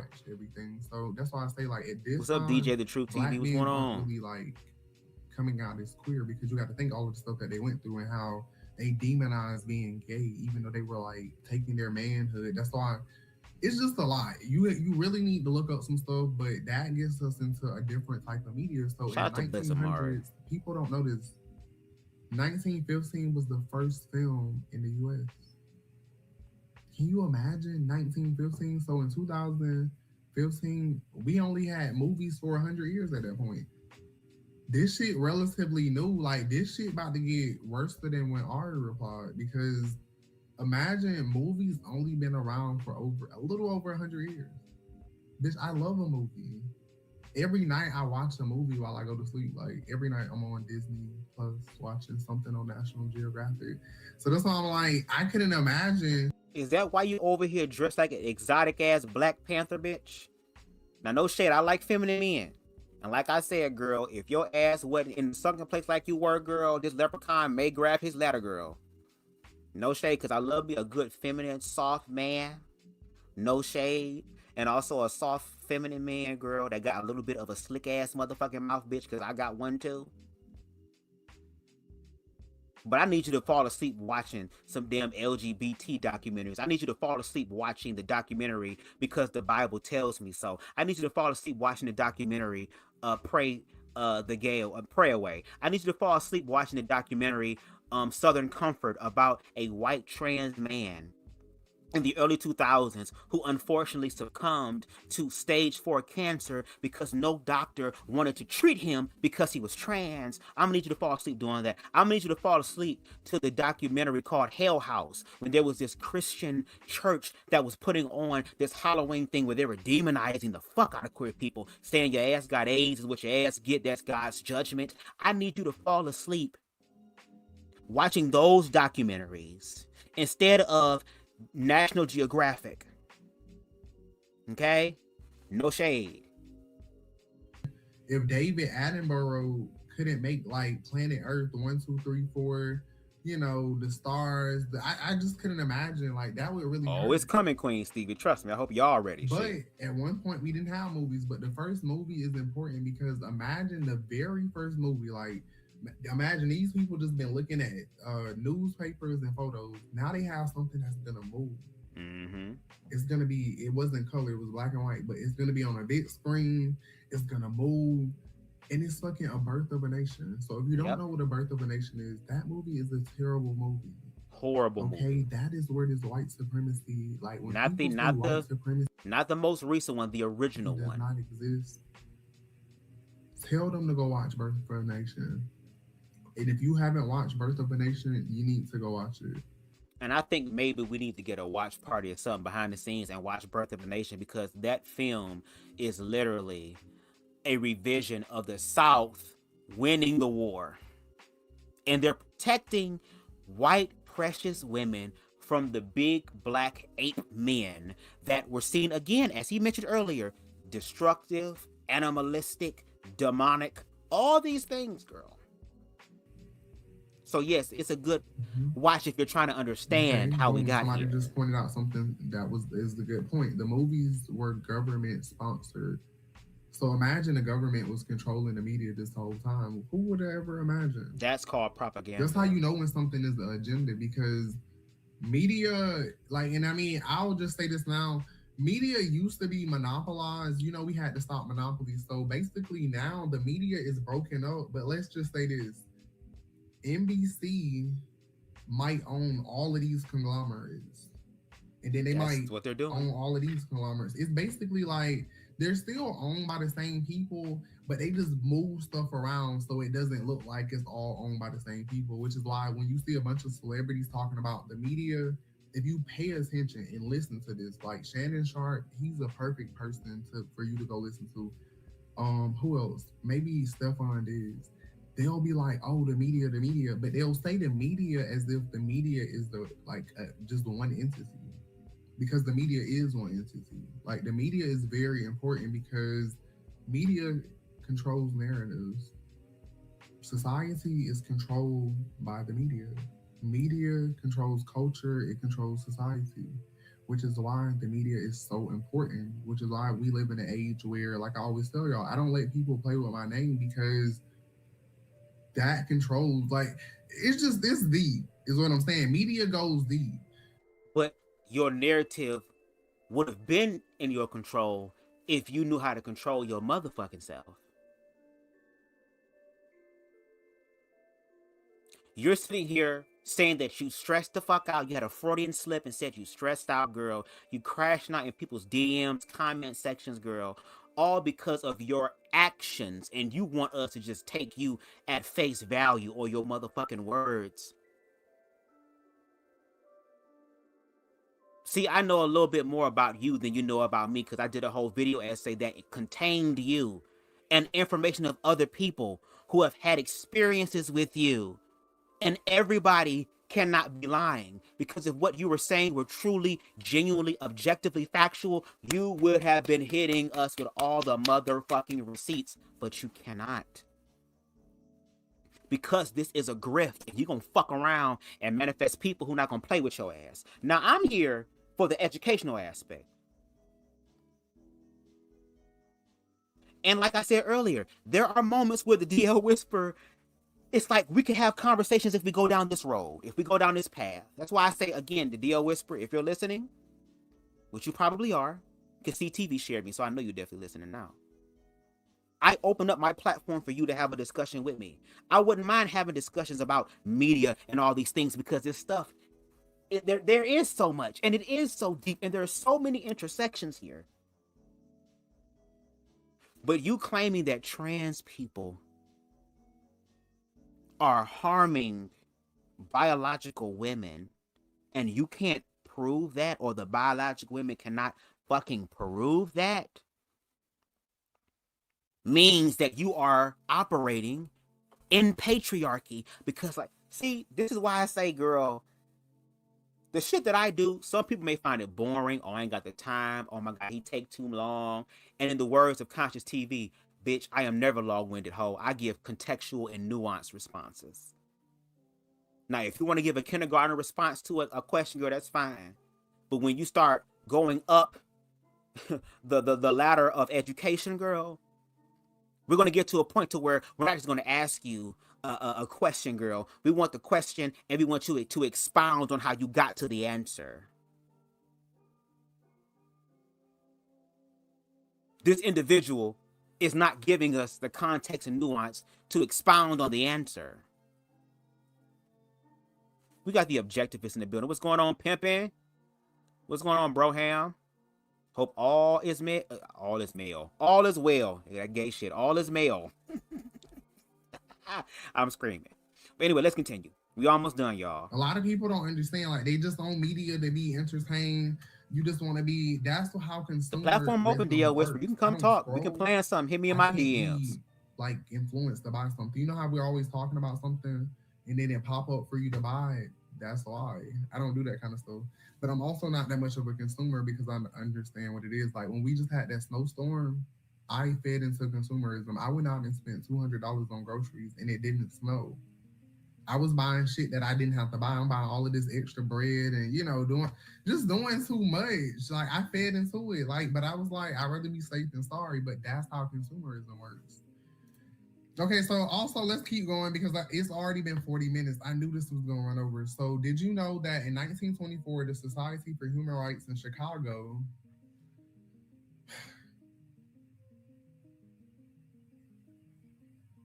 how ironic, just when I think I didn't have anything good to say about Chicago, y'all done something right. Y'all, I ain't gonna lie, like y'all done a little something right. I didn't even know it was gonna say Chicago, so maybe that's a sign for me to let up on Chicago a little bit. But what I want to say is that the Society for Human Rights in Chicago became the first known gay rights group in the U.S.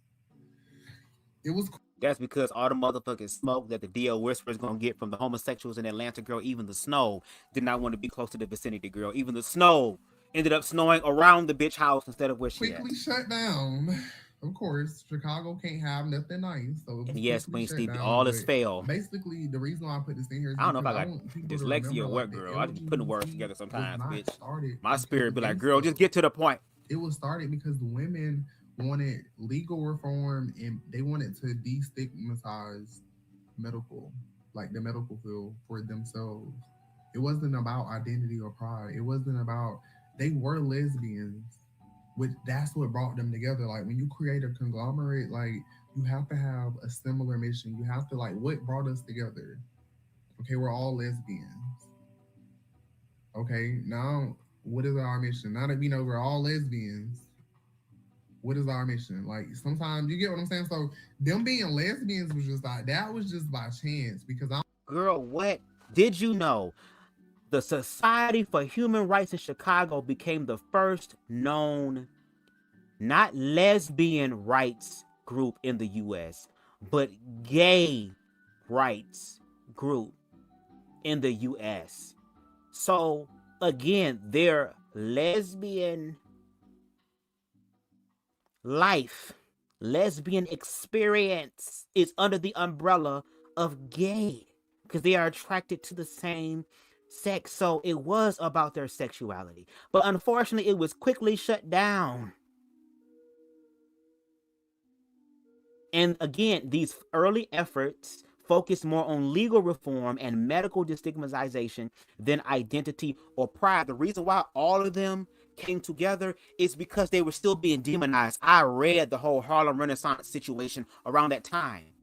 Have you ever heard of something called the Hays Code? Because when the movie started coming out, there were still films where they showed black people in slavery positions. Y'all remember Black Sambo? When he be talking, all hour, oh, I'm just so tired. What they call him? Step and Fetch It, or whatever his name is. The one dude that made so much money being a fucking Uncle Tom. Being that lazy nigga. Oh, I'm so tired. I wish I could get me some watermelon, but I just so tired. Farina, can you go over there and ask motherfucker Linoleum to bring me a piece of watermelon? I sure like some right now. But the Hays Code came out because there were some people who literally wanted to use the medium of film, the art form of film, to tell the truth. Not use film as a way to escape reality, but to use film to be able to help us face reality. And because that was too much, or it would make white people feel uncomfortable, then we had the Hays Code. Which, again, if I'm not mistaken, correct me if I'm wrong, was a Christian-influenced code. To where sexuality was suppressed, racism was suppressed. And during that time, all of the gay men or queer people in media were seen as lustful or seen as the fucking villain. Hell, look at Norman Bates from the Psycho movie. That is something dealing with queerness. Like, there's so much, and I get it. Because the DL Whisperer knows that his support group don't really think. They have the IQ of a river shrimp. And the fact that him going 40 minutes long to educate them about this, they don't give a fuck about, girl. He's not going to get into the depths and the nuance like how I would, or CTV would, or Queen Stevie would, or so many other queer content creators would. It's just very it's interesting to see how the DL Whisperer sets up his talking points and his thoughts. That's why I said, my nigga, reach out to me and we can plan a time to have a conversation. We can come through with the ad hominems if you want. We can come through with the reads if you want. But all I ask is let's save all that until after we've had the educational conversation publicly. Because I am a same gender loving man that you are claiming to be a part of the crazy, psychotic, woke left who is helping to push just transgenderism ideology onto women and to heterosexual people and to children. It is then your responsibility. You are then obligated to check people who are spreading mis and disinformation, right? So if BubzDaGawd is spreading mis or disinformation, especially about what it is that you're claiming to do, you then have to check me. Don't check T.S. Madison. Don't check other content creators, girl. I am the one that has your picture on the thumbnail. I want you to come check me, another same gender loving man. I want you to make a live telling me that I'm wrong and then prove it. But we know that you're not going to do that, Miss Mamas. Because as CTV said earlier, baby, where's the comment? Give me a second. I got to scroll because people were commenting. Because he's a coward, baby. You are a coward. I don't live in Atlanta. I live in Indiana, so can't be no physical smoke between us. And again, I don't have to do anything to you. You live in Atlanta. The other punks will touch you. Because Mother Maddie got daughters. A whole bunch of daughters, girl, who would love to see your ass walking out in broad daylight. Because we see T.S. Madison pooching through very comfortably. Motherfucking 380 in tow underneath that motherfucking left tit. But as far as the intellectual smoke, as far as their factual smoke, as far as the receipt smoke, because you say you're an educator. Well, I'm also a student too. So I'm asking you to educate me based on what it is that you're talking about. But I doubt that would be the case. And of course, he don't want to smoke with me. He want to smoke for other people who don't want it and then be delusional, saying, oh, y'all trying to get clout off of me. Y'all trying to get this off of me. Y'all the ones with struggling channels. Bitch, you just started your new channel, ho, and it ain't even monetized yet. Mine is. All this stuff. Give it to the ones who want the smoke. And I give you full free reign to be able to use any of my commentary on this platform, any sort of live, not just this one, but any live that I have done, I give you full free permission to use it in a transformative nature to be able to give your commentary. All that I ask is that you tag me like I did you so that I know that is real. He is very bold to be riding by someone's house. Yes. With the speedometer still going 25, 30 miles an hour. I bet you that nigga won't put it in park. I bet you that nigga won't get outside the car. I bet you that nigga won't sit on the motherfucking roof of his goddamn car with a motherfucking blunt in his hand smoking, talking about, come outside, bitch, come outside. We're almost done, y'all. Everybody wasn't a lesbian, but some people were lesbians, so they just went ahead. You know, women are more practical to me. Like, some of the women that were straight could have been mad that it was considered like a lesbian organization, but they weren't. They're like, okay, we're just women, but some of us are lesbians. Yeah, and some of those bio women don't want to be around lesbian women because the lesbian women, they believe the lesbian women want them. It's just like when that big butch bitch who was a lesbian talking about a trans woman in the bathroom was assaulting her when she looked like she can motherfucking do 50 push-ups without pausing, without stopping, girl. If there was any woman that was if there was a female that was in danger in the bathroom or the locker room, you would think there would be more danger from the lesbian woman, right? Because the lesbian woman gonna be looking at your pussy. The lesbian woman gonna be looking at your titties. The lesbian woman will be trying to see what's going on with you and watching you with lust in her damn eye. Wouldn't that make you feel uncomfortable?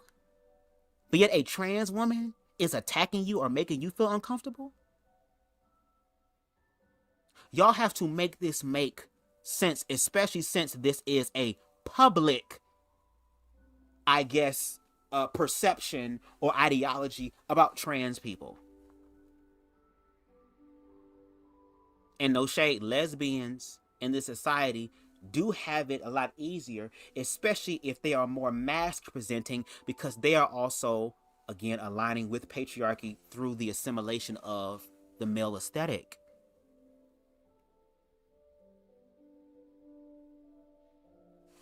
Yeah, this stuff is deep. And it's crazy because you the DL whisperer. I know you know about motherfuckers getting deep off in your guts. So you don't mind niggas getting deep off in your guts and shooting up the club like your stomach is Bella Noche's, girl. Make a motherfucking womb in your ass yet, but you can't be in depth when it comes down to the queer community and the culture and the history that even your ass benefits from to this day. Like men being gay. They don't want to be gay. Women are okay being lesbian. Like, they're okay. They always have been, which is why there's not no stigmas around women being lesbians, because women have never had that self-hatred. So anyways, in the 1940s, the 1950s, queer activism and racism. So in 1946, and this is important because T.S. Madison stole my PowerPoint at one point. Like, and he could have got his information from somewhere else, but it was just a little ironic that he was using my exact dates and my verbiage. That's why I say hoes want to be me so bad. T.S. Madison have had biological women tell her that she wants to be them. And T.S. Madison responds, you mean I want to be like you in particular? Because, bitch, I'm rich. That's her explanation. What in the fuck makes you think that she wants to be you? What do you have that T.S. Madison does not have?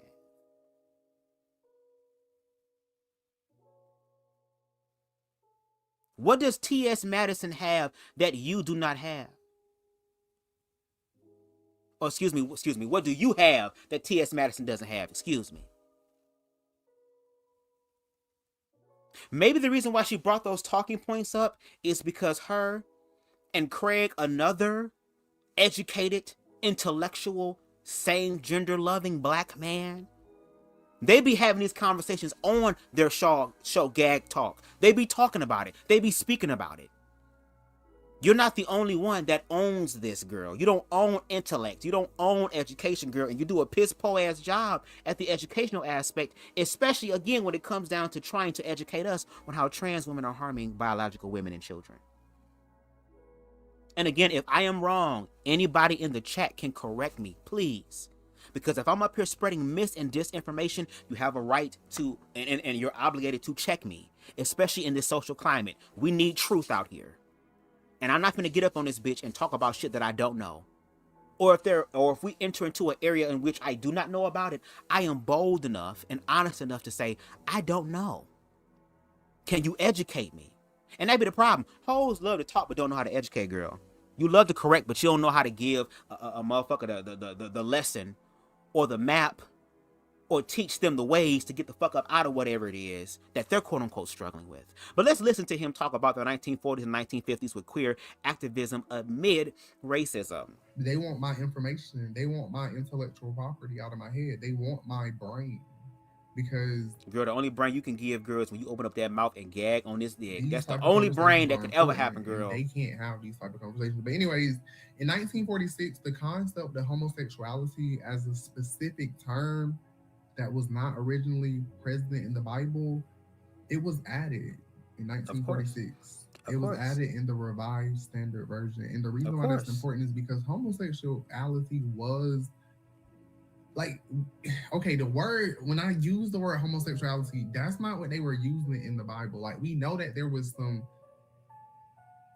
but see, we wouldn't even call it gay stuff if they didn't give us the word. We knew that there was some same-sex stuff. And those same people are looking at the same sex stuff. And again, the gender roles and the cultural context of religion included into the book Hello, Leviticus, everyone. Romans, anyone? What's the other one? I don't know if it's Matthew again. We got a motherfucking Bible nigga in the chat. Shout out to Boss Man. What are, if you can, please name some of the books in which it's the interpretation of queerness in a negative way where it is supposed to be removed.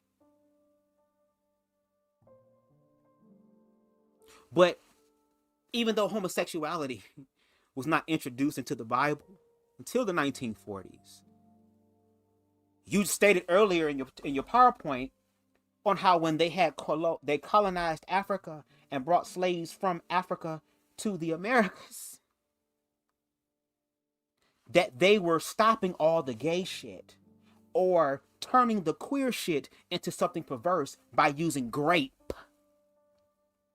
So the fear of queer experiences and queer existence have always been there.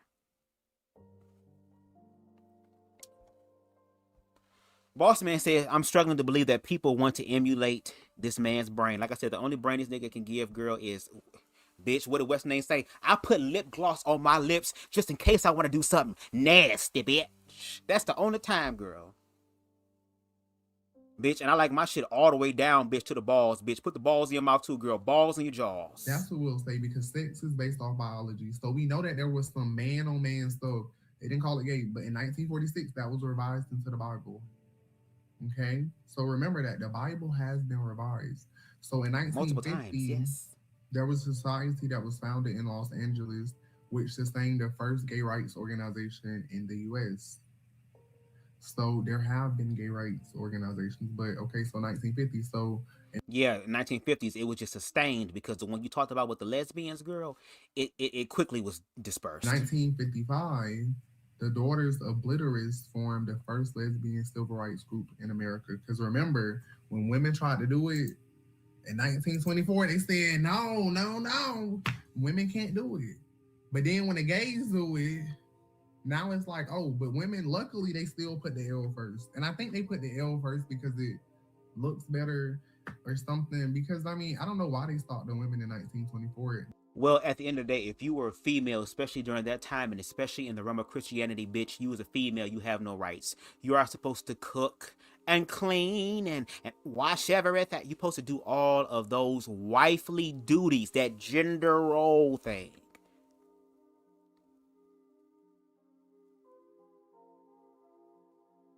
So, of course, the women shit ain't gonna get off.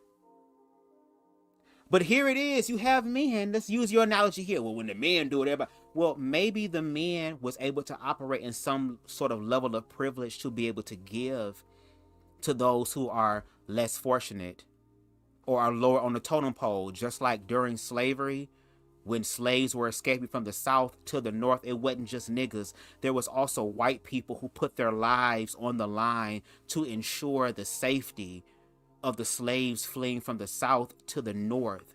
So again, when there are people that have level of privilege and use their privilege to help those that are ill-fortunate because of their race, because of their sexuality, I'm all for that. And I have to say this, and I said this to another one of someone in my inner circle, and when I said this, they was like, oh, Bubs, you really about to have black people upset. And no shade, I am. Black people, let me say this, I'm sorry, we do not own the patent on discrimination. We do not own the patent on that. Unfortunately, discrimination is universal because at the end of the day, like the DO Whisperer said, girl, if we were just operating in our original way of being, girl, we would just be humans. It's this system that created all this shit to put us in boxes, and then y'all wonder why the people in the box end up trying to break out the box or sneak out the box when it's dark, and then when the light comes up, girl, they're back in the box pretending. And again, Mr. DO Whisperer, girl, I'm gonna need you to stop DMing heterosexual men talking about you can keep a secret. But then in 1950, now you got these punks, 25, and you see how long it took them punks to get comfortable? It took them punks 25 years. Thank you, remember boss this, man. though, this the gag. Look at the picture. In the 1950s, they go in order. So 1946, who you see in that picture being the punks? white men. But if we go back throughout history, didn't they say white men weren't gay? But now all of a sudden in the 1950s, these white men are starting gay organizations that weren't ever meant for black people. That's why when y'all bitches be trying to, and when I say bitches, I'm talking about the LGBT. When they be like, oh, we're a community, baby, the LGBT was never created for your black ass or my black ass, which is why you don't see my black ass even playing a part in it. Because I'm not going to go help and fight for white people that don't give a fuck about me. Then why would you sit up here and attack black trans women then, since you's a nigga as well? And the reason why you're melanin popping right now is because I put this motherfucking black gold effect on the girl to make your melanin pop so that it wouldn't look like you were undead like Miss Willimina Senior, Esquire. See, TV says, and even Corinthians wasn't about homosexuality, as the word used for homosexual was conjoined two words, basically meaning boy alester, having nothing to do with same-gender loving men or unions. Shout out to y'all for still being here. No shade. We almost done, y'all. I wasn't expecting to be live for over 2 hours, girl, but y'all know how I give it up. We're talking about people who are same-sex attracted, and there are some people who are able to move past the racism aspect. Again, when we think about people like Huey P. Newton or Fred Hampton, who were part of the Black Panther Party, girl, they weren't just about black people. They were about all of human existence. Fred Hampton wanted to get black people together, Asian people together, Muslim people together, Latino people together, because we were all being fucked by what? The colonization. The white supremacy, girl, was hitting us all from the back with no Vaseline. We didn't even get no spit. So I'm going to rock with people who are able to look past certain shit as opposed to letting it just be the moment where they stop.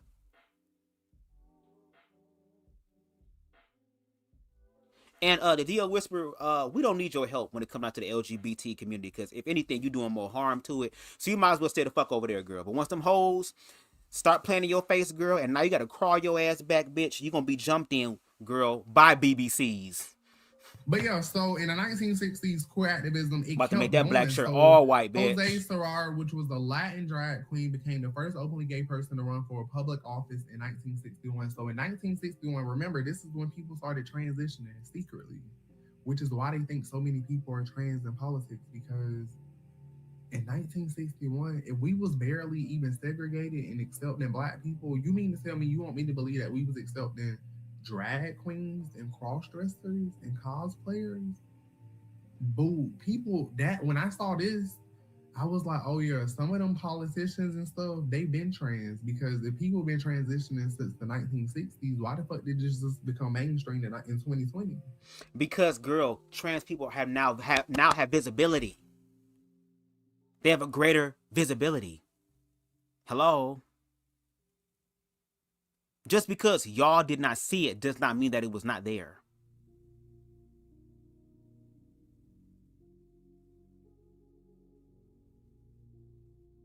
But we see that even today, y'all still got problems with a girl. It's so interesting. That's how I know, like, from my research, everything that we have, the government been had it. Like, AI just now hitting us. The government been using AI. That's why I was like, we don't know what the fuck has ever been real, because AI didn't just come out. When they be having cures for stuff and rewriting genes and, you know, doing all of this, it don't just be happening. They already be having that technology. And because again, like you stated, they learned from us and they utilize our own shit against us. We can look at what's happening right now. Now all of a sudden, remember, oh, y'all got the gay and the trans ideology in the schools. Y'all need to get rid of it. Y'all need to let it go. Y'all indoctrinating the children. And these same people who said they wanted it out are now implementing the 10 Commandments into schools, or Bibles into schools, or prayer into schools. When black people during Black Lives Matter were having their life terrorized and their fucking nervous system on edge, and our nervous system never having the chance to actually fucking rest and reset in this society. Now white people get to sit around and talk about how they're the fucking victims. that you don't have to apologize for being white anymore. So yeah, they're going to take and use our shit against us. That's always been their script, to use our shit against us, because there are certain things in us that we need to deal with as well. And in the words of Paul Mooney, everybody want to be a nigga but don't want to be a nigga, girl. Everybody love being black, all the cool shit that comes with being black, all the dope hip stuff that comes with being black. But when it comes down to our struggles and our lived reality and experiences in this system, girl, oh, that whiteness kicks the fuck up, girl. They know nothing about that. But there, again, are some white people who understand what discrimination feels like and don't want to do that to other people, who are able to connect with other groups that have been discriminated against and saying, hey, y'all, we are all being discriminated against. Let's do something about that. So when you talk about the Harlem Renaissance with queer expressions, and the 50s and the 60s with black liberation, women's liberation, and queer liberation, it was about people realizing that we are all human. And this system is telling us that we are not human unless we follow this idea, unless we follow this path, unless we get into this box, this old ass coffin. Which is why the trans experience now is so polarizing for some people, because some people are just saying, I don't give a fuck. I have one life to live. Why would I sit here and waste my life based on what it is that you believe, when if we were to look behind closed doors, you're probably doing it worse than anybody else you're condemning. Didn't you talk about religious people and how they be pretending that they have everything together, but behind closed doors, bitch, you got a motherfucker put a black light to their mouth, girl, because there's all types of substances and specimens on them.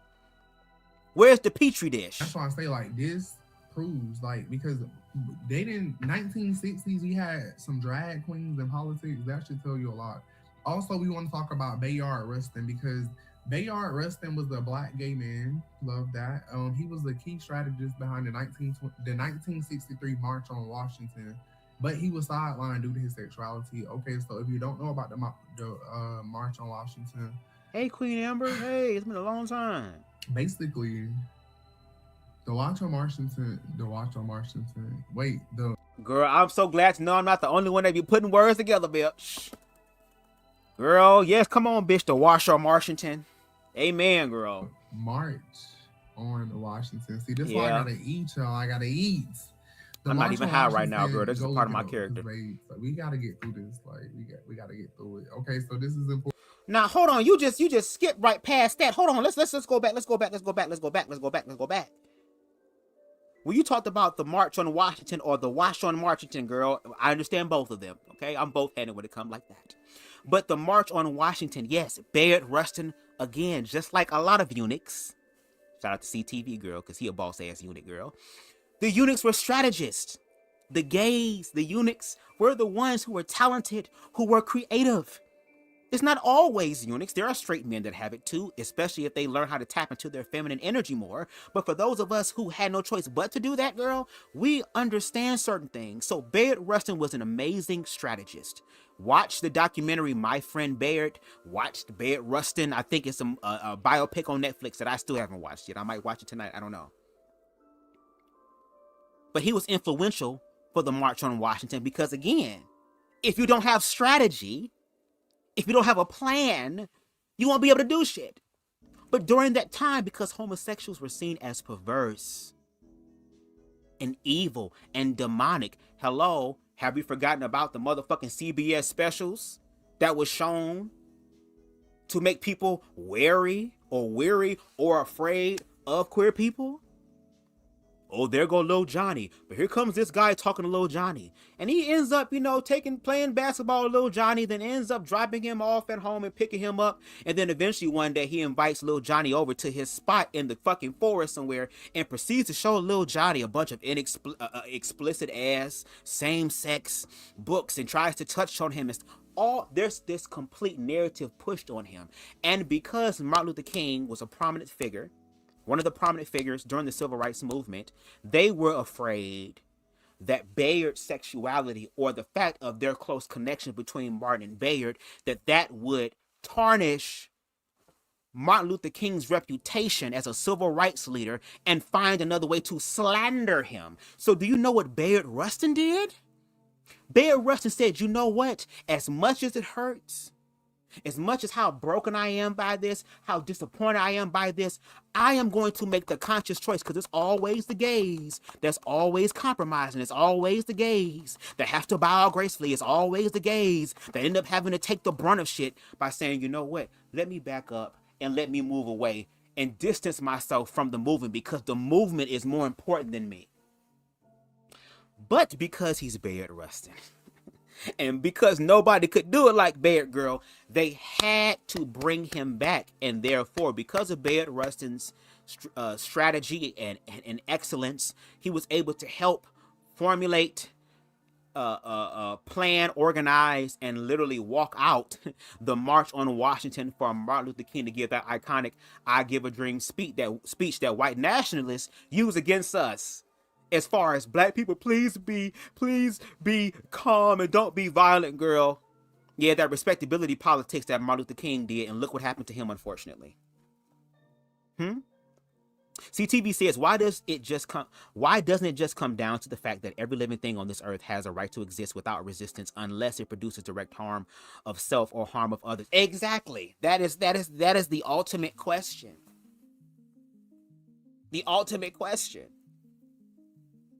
But that's what happens when organized religion is so deeply ingrained and fear is so deeply ingrained in people. That's literally the practice of us pagans. And like you mentioned earlier, like I mentioned earlier with Blame It on the Dress, chapter 2, they demonized our African practices and saw them as pagans. That's why, again, the Salem witch trials, dark ages of the church, Spanish Inquisition. And baby, if it's one person that I definitely know that I feel knows all that shit, it's definitely CTV, baby, because I know a place where you can recharge your soul, girl. And in the midst of brokenness, I might get in somebody's booty hole, girl, if they get themselves together. Too, because the trans community, you see how we done had all of this shit. Now we in the 1970s damn near. Now you got the trans people. You got Jamie Foxx twin, aka Marsha P. Johnson. Oh, wow. I love this person. Yes. Because if it wasn't for her, you wouldn't be able to walk your prissy ass around with this motherfucking shirt on, bitch.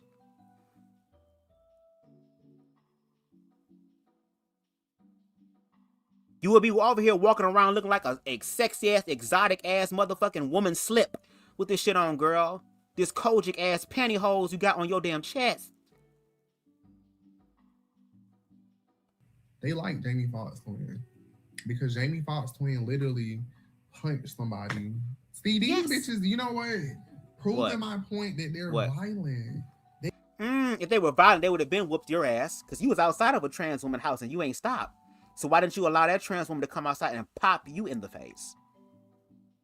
Let's read this, because I don't think this nigga gonna read this. 1969 Stonewall Uprising. Stonewall wasn't led by white gay men, as we've seen in the Stonewall movie. They always whitewash shit to make it seem like they were the ones who did it. But by black and brown trans women, drag queens, and queer folks. The key figures of that was Marsha P. Johnson, a black trans woman, Sylvia Rivera, Puerto Rican trans woman, Stormy Delivery Girl, I messed the name up, biracial lesbian, and the other black trans woman on the thumbnail on the far right, I think it's Miss Major Griffin.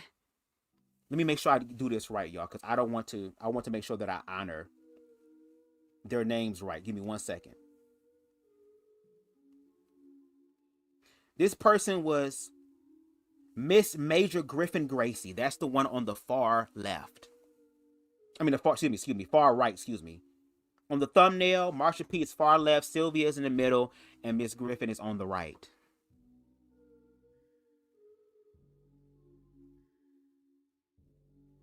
And this is why I say to gay, cisgendered men of color, you got to start checking these niggas who say dumb, stupid shit like this.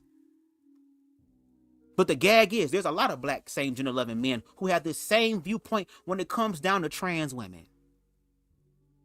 Amir Odom is one of them. There's a few people inside the queer web reality world, girl, based on my information, that are like this as well. But let's continue to listen to his bullshit ass onslaught about trans women, which if it wasn't for these trans women, my nigga, your ass would be over here DL your damn self. He literally threw a punch. I don't think people get that. Like, when do you know why they threw the punch? Stonewall uprising, like, it was literally punches thrown. Like, the trans people, this trans person, you see, the only black one, the white people was not throwing punches. His black ass was out there throwing punches to be a part of the LGBT community, because they're like, no, we're trans. And the whole time the LGBT was telling them, I mean, the LGB was telling them, like, hey, we're sexuality, so we don't know if y'all want to be a part of the sexualities. You didn't get my live deleted. I deleted it myself. Y'all be thinking y'all got so much power. Why would I keep a live up that is going to help somebody else and that is negative? We're on positivity. So, like, girl, you been on positive shit, and I've been able to use your own shit against you. Now let's look at the Stonewall riots, because again, we getting context and nuance. Because he making it seem like the Stonewall riot was just some small little thing in history. No, this was the beginning of the queer community at large, as far as the LGBTQI. The Stonewall riots, also known as the Stonewall Uprising or Stonewall Rebellion, were a series of spontaneous, violent confrontations that began in the early morning of June 28, 1969, between police and LGBTQ plus activists and patrons outside the Stonewall Inn, a gay bar in the Greenwich Village neighborhood of New York City. Okay, these events are widely considered the catalyst for the modern international LGBTQ rights plus movement. Now let's get some background, because this is what real education looks like. In the 1960s, queer Americans faced a highly discriminatory legal system where almost all aspects of openly gay life were illegal. Kind of seems like this is where we're going, doesn't it? Homosexuality was classified as a mental illness. Fuck the trans shit, nigga. We're talking about gay shit, the shit that me and you on. The man on man shit. The cis male on cis male shit. Even though I like feminine ass men, it's still men. So they saw us with mental illness. And people could be fired from their jobs, evicted from their homes, or arrested for wearing clothing that did not match their assigned sex at birth. So that means that, bitch, if your ass was alive in 1969 with this shit on right now, you would be getting your ass whooped and beaten and thrown into the back of a fucking paddy wagon. Okay? Gay bars. Notice in what I'm reading, it says nothing about trans. It didn't say transness was classified as a mental illness. It says homosexuality was classified as a mental illness. Now, gay bars, many of which were operated by the mafia and paid off corrupt police, provided some of the few safe spaces for the community to gather. Police raids were routine, but usually bar owners were tipped off in advance. So shout out to the motherfuckers letting the bar owners know the police is on the way. Because again, they said openly gay life was illegal, criminalized. But then you have people that are queer having safe spaces where it is just them, away from the public, their own space. And meanwhile, heterosexual people ain't got no better business but to start messing around with the homosexuals and the trans people, or just the queer people. Anything that wasn't heterosexual, because to all of them, trans, they all think it's gay. Let's talk about the uprising a little bit. On June 28, 1969, the New York City Police conducted a surprise raid on the Stonewall Inn. Unlike previous raids, the bar was not warned, and as police aggressively arrested patrons and employees, a crowd gathered outside. Tensions escalated when a woman in handcuffs, some accounts identify activist Stormy De Levereaux, I think that's her name, and that is the woman on the bottom right of the DL Whisperer's fucking PowerPoint down here with the tux on, girl, giving this motherfucking glamour shot pose like you at Myers or something, a Super Kmart, was roughly forced into a police wagon, shouting to onlookers to do something. So again, the police keep coming over here, whooping ass, whooping ass, whooping ass, whooping ass, whooping ass, whooping ass. Then this time, it's becoming even more aggressive, more violent, and she is yelling at someone to do something. Kind of like how those ICE agents were whooping people's asses, and those people were asking for help, and then when some people come through to help, girl, all of a sudden they're being unalived for helping? Yeah. The crowd fed up with decades of police harassment and discrimination. So they was going through some nigga shit without even being niggas, girl. They was just the homosexual ones, girl. Became a mob throwing pennies, bottles, and other debris at the police. Outnumbered and caught off guard, the police barricaded themselves inside the bar. So they went into the gay den, girl. The booty digging den, girl. The Hershey Highway den, girl. The semen demon motherfucking Ian, girl. The confrontation lasted about 45 minutes before police reinforcements and the fire department arrived to disperse the crowd and extinguish a small fire that had been set in the bar. Protests and clashes with the police continued to flare up in the Greenwich Village area for another 5 days. Key participants in the uprising for the homosexual shit, which means you and me, nigga, included transgendered women of color, such as, again, Marsha P. Johnson. We heard what the fuck came out of what's her name mouth. And Sylvia Rivera, who were instrumental in the resistance and later founded the street. I don't know if I want to say this word, girl, but this is the word they have, so please charge it to my head, not my heart. The Street Transvestite Action Revolutionaries, or STAR organization, to support homeless queer youth. The last thing I'm going to read before we allow him to finish. Here's a legacy. The Stonewall riots had an immediate and lasting impact. It was a catalyst for activism. The event galvanized the queer community, leading to the formation of numerous radical activist groups like the Gay Liberation Front and the Gay Activist Alliance. It was the birth of Pride. On the first anniversary of the raid, June 28, 1970, activists in New York City organized the Christopher Street Liberation Day March, now recognized as the first gay pride parade.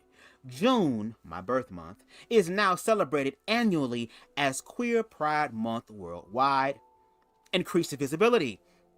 Stonewall brought the fight for queer rights into the mainstream public consciousness, forcing society to acknowledge the existence and demands for equality from a largely invisible minority. And lastly, official recognition. In 2016, the site of the uprising was designated by the Stonewall National Monument by President Barack Obama in recognition of its historic significance.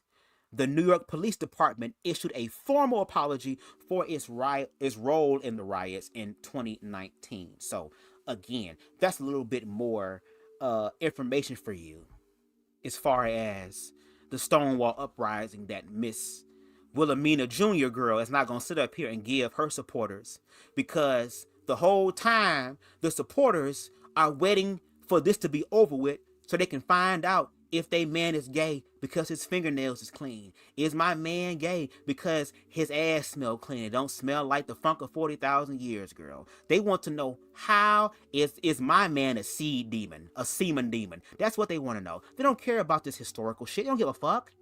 They don't care about that. They just want the information that helps them to remove themselves from the social stigma that they will experience if their nigga is trans, girl. I was ready for Mary, Susan, Barbara, and Jane, but all the time it was Bill who was sucking your man up, girl, bitch, like a vacuum cleaner, girl. His throat was named Hoover, bitch. Like I was saying, make sure you understand that trans people fought to be a part, and they're still not a part of the white community. They're still not a part of the white community. Prove it, side off Toy Story. Post a screenshot. But they're still not a part of the white community. Like, there's still a gender identity. Like, babes, you see how delusional they were? They got this black one, because the black trannies are always the most delusional. They got this black trans person to literally go and punch people for them. Y'all act, you over here talking like Miss Marsha P. Johnson was a goddamn motherfucking extortionist bitch that was going around different people and whooping ass and shit for people. Like she was a paid muscle person to whoop ass and shit. No. We just read the backstory, gave a quick synopsis of what the Stonewall Uprising was about. That's why I knew if I was in a motherfucking debate class with this nigga, I would mop the floor with this nigga, bitch. This nigga would not win in a fucking formal debate. At all. Because like we stated, if it wasn't for the trans people and the other queer people as well who stood up against police brutality and aggressive discrimination, you would not be up here right now with your fingers looking like a homosexual Hindu girl with this sign, bitch. Literally got this black trans person to go punch people for them. Do you see how he's spreading this to a bunch of ignorant ass people already? And now look at the trans community, still trying to literally fight, but now they're trying to fight women.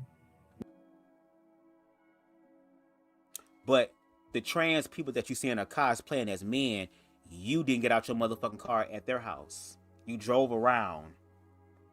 Because you was probably going to do some bitch shit and probably try to hit a bitch with your car.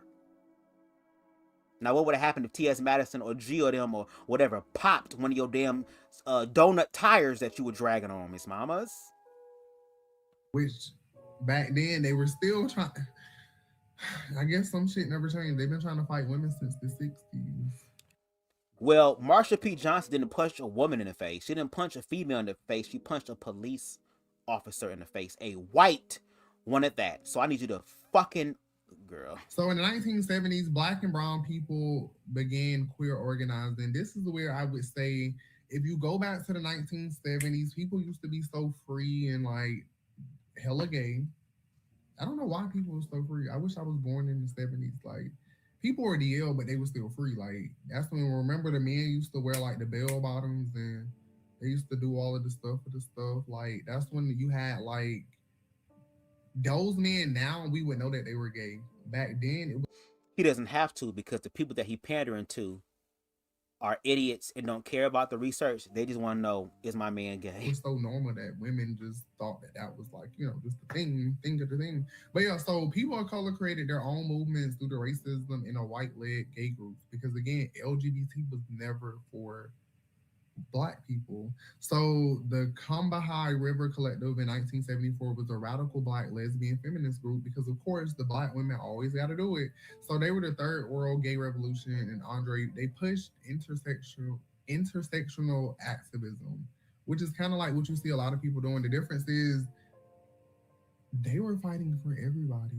Black women have always historically fought for everybody, and I think it's because by them being the most oppressed, I think it's easier to not want people to go through what you went through or to not be oppressed like you, which is why it's easy to see black women, you know, coming together to fight with other people. That's why when we talk about feminism, white women needed black women because black women were able to protest and fight for themselves, unlike other groups of women that had been conditioned by patriarchy to think that they should never speak up to a man. They should never do this. They should never do that. And had they not ripped the black man from the households, black women probably would have been conditioned too. But you can't be conditioned if you ain't got no man in the house. If your man is not shit and he leaves you after you have children, like, you get what I'm saying? Like, it's not going to be the same. That's why I was like, that's good and bad, because now black women are the strongest group. And if you read this, it says black and brown queer organizing. POC, people of color, created their own movements due to racism in a white-led gay groups, okay? So even with the gay people, to the D.O. Whisperer's point, the white gays who were, again, trying to use their privilege or whatever, you had people of color coming together to create their own gay groups, okay? That River Collective, okay, was a radical black lesbian feminist group. Third world gay revolution, and Audre Lorde pushed intersectional activism. And here it is. I am literally doing intersectional activism, and this same motherfucker, girl, is not even following the same footsteps of the black women that he says that started all this shit, girl. Black women fight for everybody, so why are you not fighting for trans women, my nigga?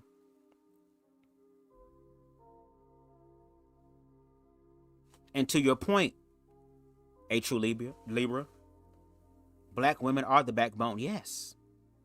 Craig, the mistress, as CTV would say, stated that, again, the only reason why the black community is afloat is because of black women and the spectrum and the queer community. Black men, unfortunately, straight and gay in some cases, are still the last ones to heal and reach the fucking finish line. Maybe if these men got their shit together mentally and emotionally, and just like how you were speaking about the two-spirited thing, and actually embrace their feminine energy as well, then maybe these men can show up whole, aligned, and complete, and to be able to love their partner or love their community in the way that their community or their partners deserve to be loved, and vice versa. But you are excluding trans women from that. Girl. When I say men, I mean everybody. White men created fake systems of power, but the true power, black women have all of it. And that's why everybody hates black women. We have too much power. So in the We have too much power, so you're a black woman now, girl. You about to become TS2, Miss Mamas? You already got the motherfucking shirt on, bitch. You might as well go ahead, I guess. But, no shade, and that's why black gay men at large support black cisgendered women. I mean, CTV has a bunch of black cisgender women that love him, that care about him, care about his well-being, and want to jump on that motherfucking light-skinned ass, not light-skinned girl, excuse me. I don't want to be accused of being colorist, girl. On that melanated dick, girl. They want to be able to throw their legs up and put their legs behind their head, girl. And sometimes their head behind their legs, girl. However they want it, girl. Do you want it this way? Do you want a missionary with your feet crammed, girl? And have a CTV motherfucking hit that motherfucking cat bitch to where every time they open their eyes, this bitch got a new color wig on, girl. New color unit on, girl. Just green, pink, green, blue, yellow. All this shit, girl. Had them hoes seeing God, girl. Had them hoes seeing God. I'm just saying. So again, shout out to black women. But black women, don't fall for the okie doke. Black gay men have been there for y'all. Hell, T.S. Madison has been there for plenty of black bio women. There's plenty of black bio women that love T.S. Madison. And no shade. If it came down to the DL shit, I'd rather trust T.S. Madison, who used to be a streetwalker, who know how niggas deal with. She actually dealt with married men and husbands and all that type of shit, because she was about to coin. I'd rather listen from her than someone like you, who only had, if I'm not mistaken, one DL experience that almost cost you your life. It's only colorist when complexion is being used as a negative identifying mark, not a positive one, for your information. Thank you. CTV has the Prince effect. Let me fight. I'm surrounded by beautiful people. No shade. Now let's continue with the HIV and AIDS crisis, girl. We get to the 1980s. That's when the HIV/AIDS crisis began. I put this in here because it's important. The government and the media ignored the AIDS epidemic because I do feel like it was something placed into the community because they placed drugs in the community.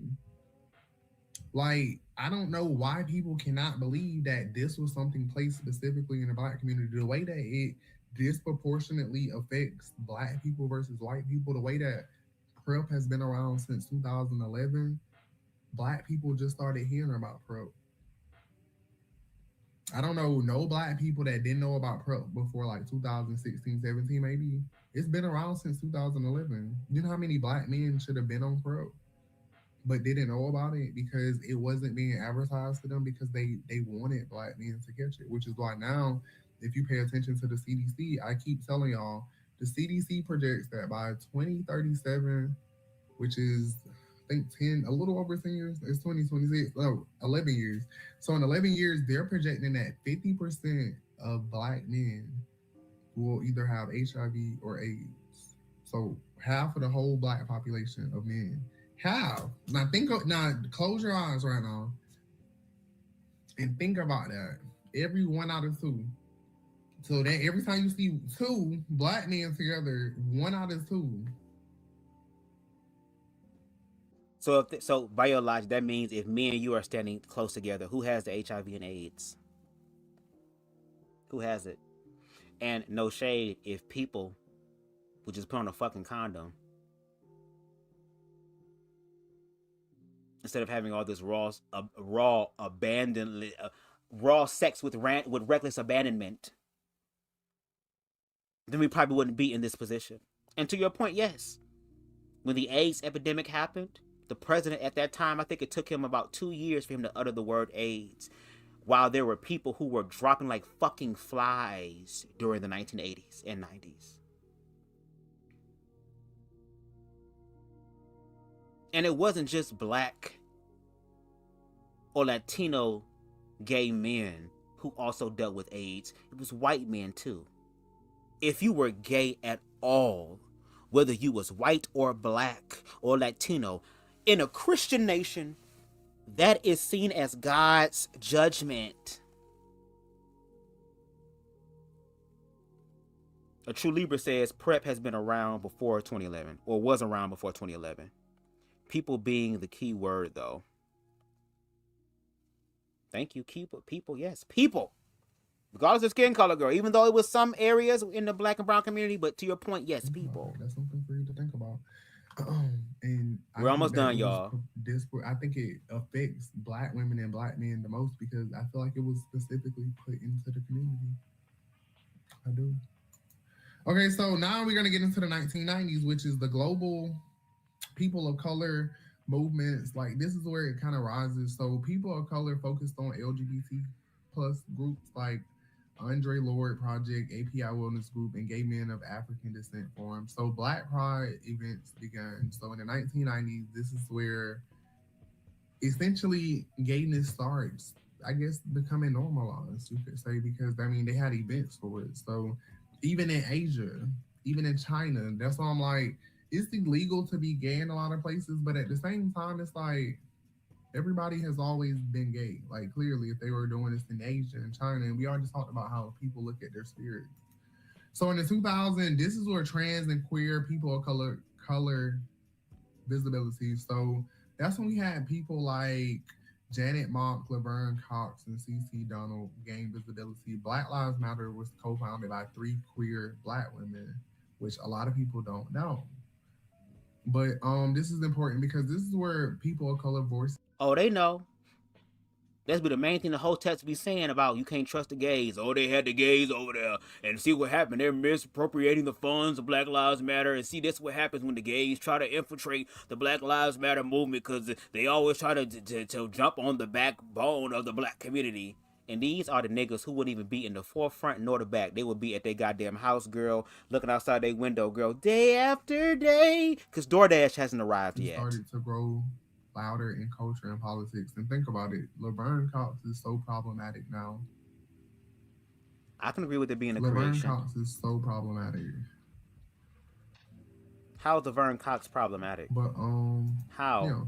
So, and then of course 2020 to president, this is where intersectional justice frontline. So marches for black trans people in 2020 were among the largest LGBT protests because again, people clearly give a fuck.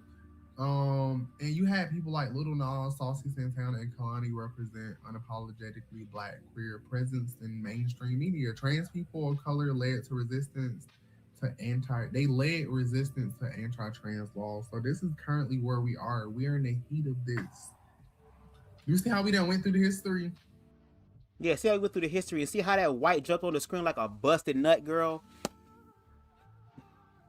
Because that's what they wanted to know. If they nigga bust a nut, is it with a man or a woman? But anyway, I wanted to come through real quick with that because after that, he starts getting into some of the how you can tell your man is DL even though he has no motherfucking universal example on how that's the case. But I kind of want to come through really quickly just to kind of just touch on the whole educational aspect. Because like I said, when I was first listening to it as I was working out earlier, I said, again, there were some areas where I felt like if we put a pin in that and were to go down that road, then maybe we can get some more clarity. We can probably get some more context, nuance, and create the gray area. But at the same time, I have to remind myself that the people that support him don't really give a fuck about that information. They only care about if my man is gay. They only care about uplifting patriarchy through fear and ignorance. And I was like, fuck it, I'm gonna go up here and do this live because again, I want to add some context and nuance to it. So again, to the DL Whisperer, I know that I'm not no famous motherfucking YouTuber, at least right now, girl. But again, you are out here speaking from an educational standpoint and you are claiming to be a teacher. So as a person who is a student of life, I want you to come teach me. Come teach me. Let me know where I'm wrong. Send me the receipts. And if you can't do it, send your followers to come send me the receipt. Does somebody have the answers to the questions that I have? So if you want to further the conversation, I open up my platform. It takes me a long time to really start throwing a whole bunch of ad hominems and pejoratives around, girl. But as far as the educational aspect, I'm down for that. We can read and do all that shit later. But I'd rather just have a productive, if possible, intellectual, educational conversation. And I know I can. The question is, can you? And I ain't talking about your supporters who don't give a fuck, girl, just waiting for you, wishing that they catch this shit later on so they can fast forward and wishing there was a replay gang so they can skip this homosexual agenda class that we ain't asking for. We ain't asking for this homosexual history lesson in school, so what makes you think we gonna ask for this on YouTube? But for a person who does queer activism, even though it's still on a novice level, I want you to educate me. No shade. But y'all, I want to come through with that really quickly.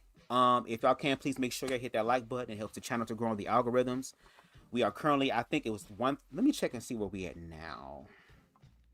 We are currently at 1,098. We almost at 1,100 subscribers, girl. So y'all doing y'all big one. Shout out to y'all for that. If you like the vibe over here, make sure you hit that subscribe button because it helps the channel to grow on the algorithms, all right? And hit that notification bell so that you can stay up to date with all of my live and edited content. Be on the lookout for my Amir Odom video essay. I plan on releasing it this weekend, so make sure y'all stay tuned for that. If there's anything I said in this live that you would love to react to, respond to, it don't even have to be this live. It can be any of my content. All I ask is that you tag me, BubzDaGawd, so I know that it's real. And if you feel compelled, you can definitely hit up the Cash App. Not BubzDaGawd, girl. Conscious TV. Okay, CTV, girl. Hit up his Cash. If you don't know what his Cash App is, girl, go to his channel. Girl, he'll send it to me because my Cash App is fucked up right now. So if you want to send a Cash App, send it to him so he can send it to me, okay? Because, again, we're doing our big one over here. We bought research. We ain't just have motherfucking pictures and shit, girl. We was able to bring some context and nuance to the situation, all right? Shout out to the Objectivist podcast coming through, and yes, I will always troll JT since he subscribed. How you doing, bald head nigga? Shout out to Conscious TV in the building as always. Make sure y'all go over to his channel, subscribe to him. Dope ass commentary, girl. Big ass inspiration to me. So if y'all want to know like how the Bubzzzfloww go and stuff, it's been inspired by this nigga who says HIV was also a disease found in chimpanzees and was weaponized against American homosexuals by mad scientists like Dr. Fauci to genocide the community. I agree with that.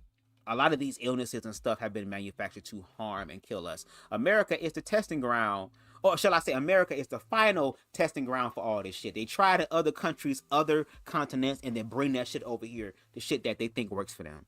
Shout out to King Deshaun in the building. Shout out to a true Libra in the building. Thank you for joining us on tonight. Who else we got? I'm scrolling and I'm scrolling and I'm scrolling. Shout out to Queen Amber, okay? And yes, I can't wait to have that homemade bread, girl, because your ass know how to cook. I want to feel like I'm in Hell's Kitchen, bitch, in heaven. All right? Shout out to Queen Stevie in the building. I'm still scrolling and seeing. Let me see. Shout out to DJ The Truth TV for being in the building. Shout out to Madison May in 94. There's this book that just came out called From Harlem with Love. I'm not sure if it's about the Renaissance, but maybe you'll like it. Thank you for that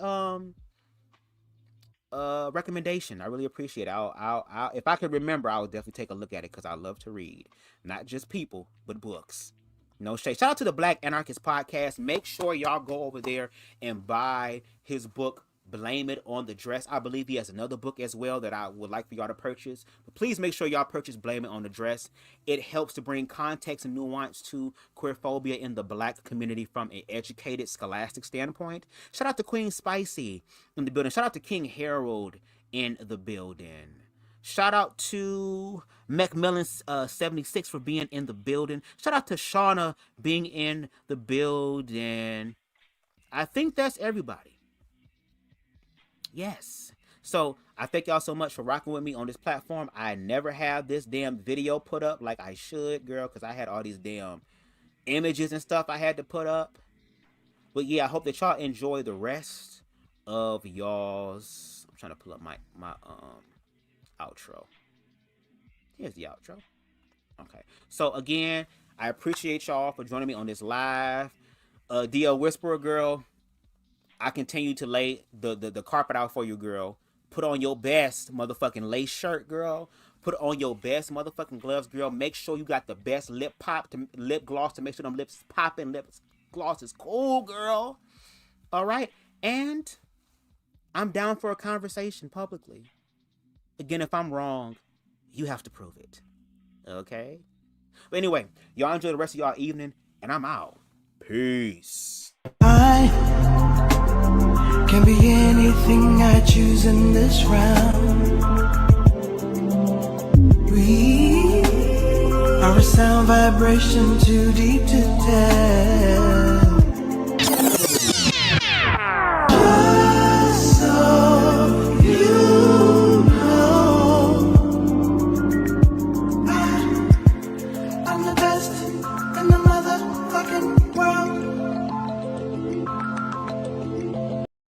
Formed against me shall prosper.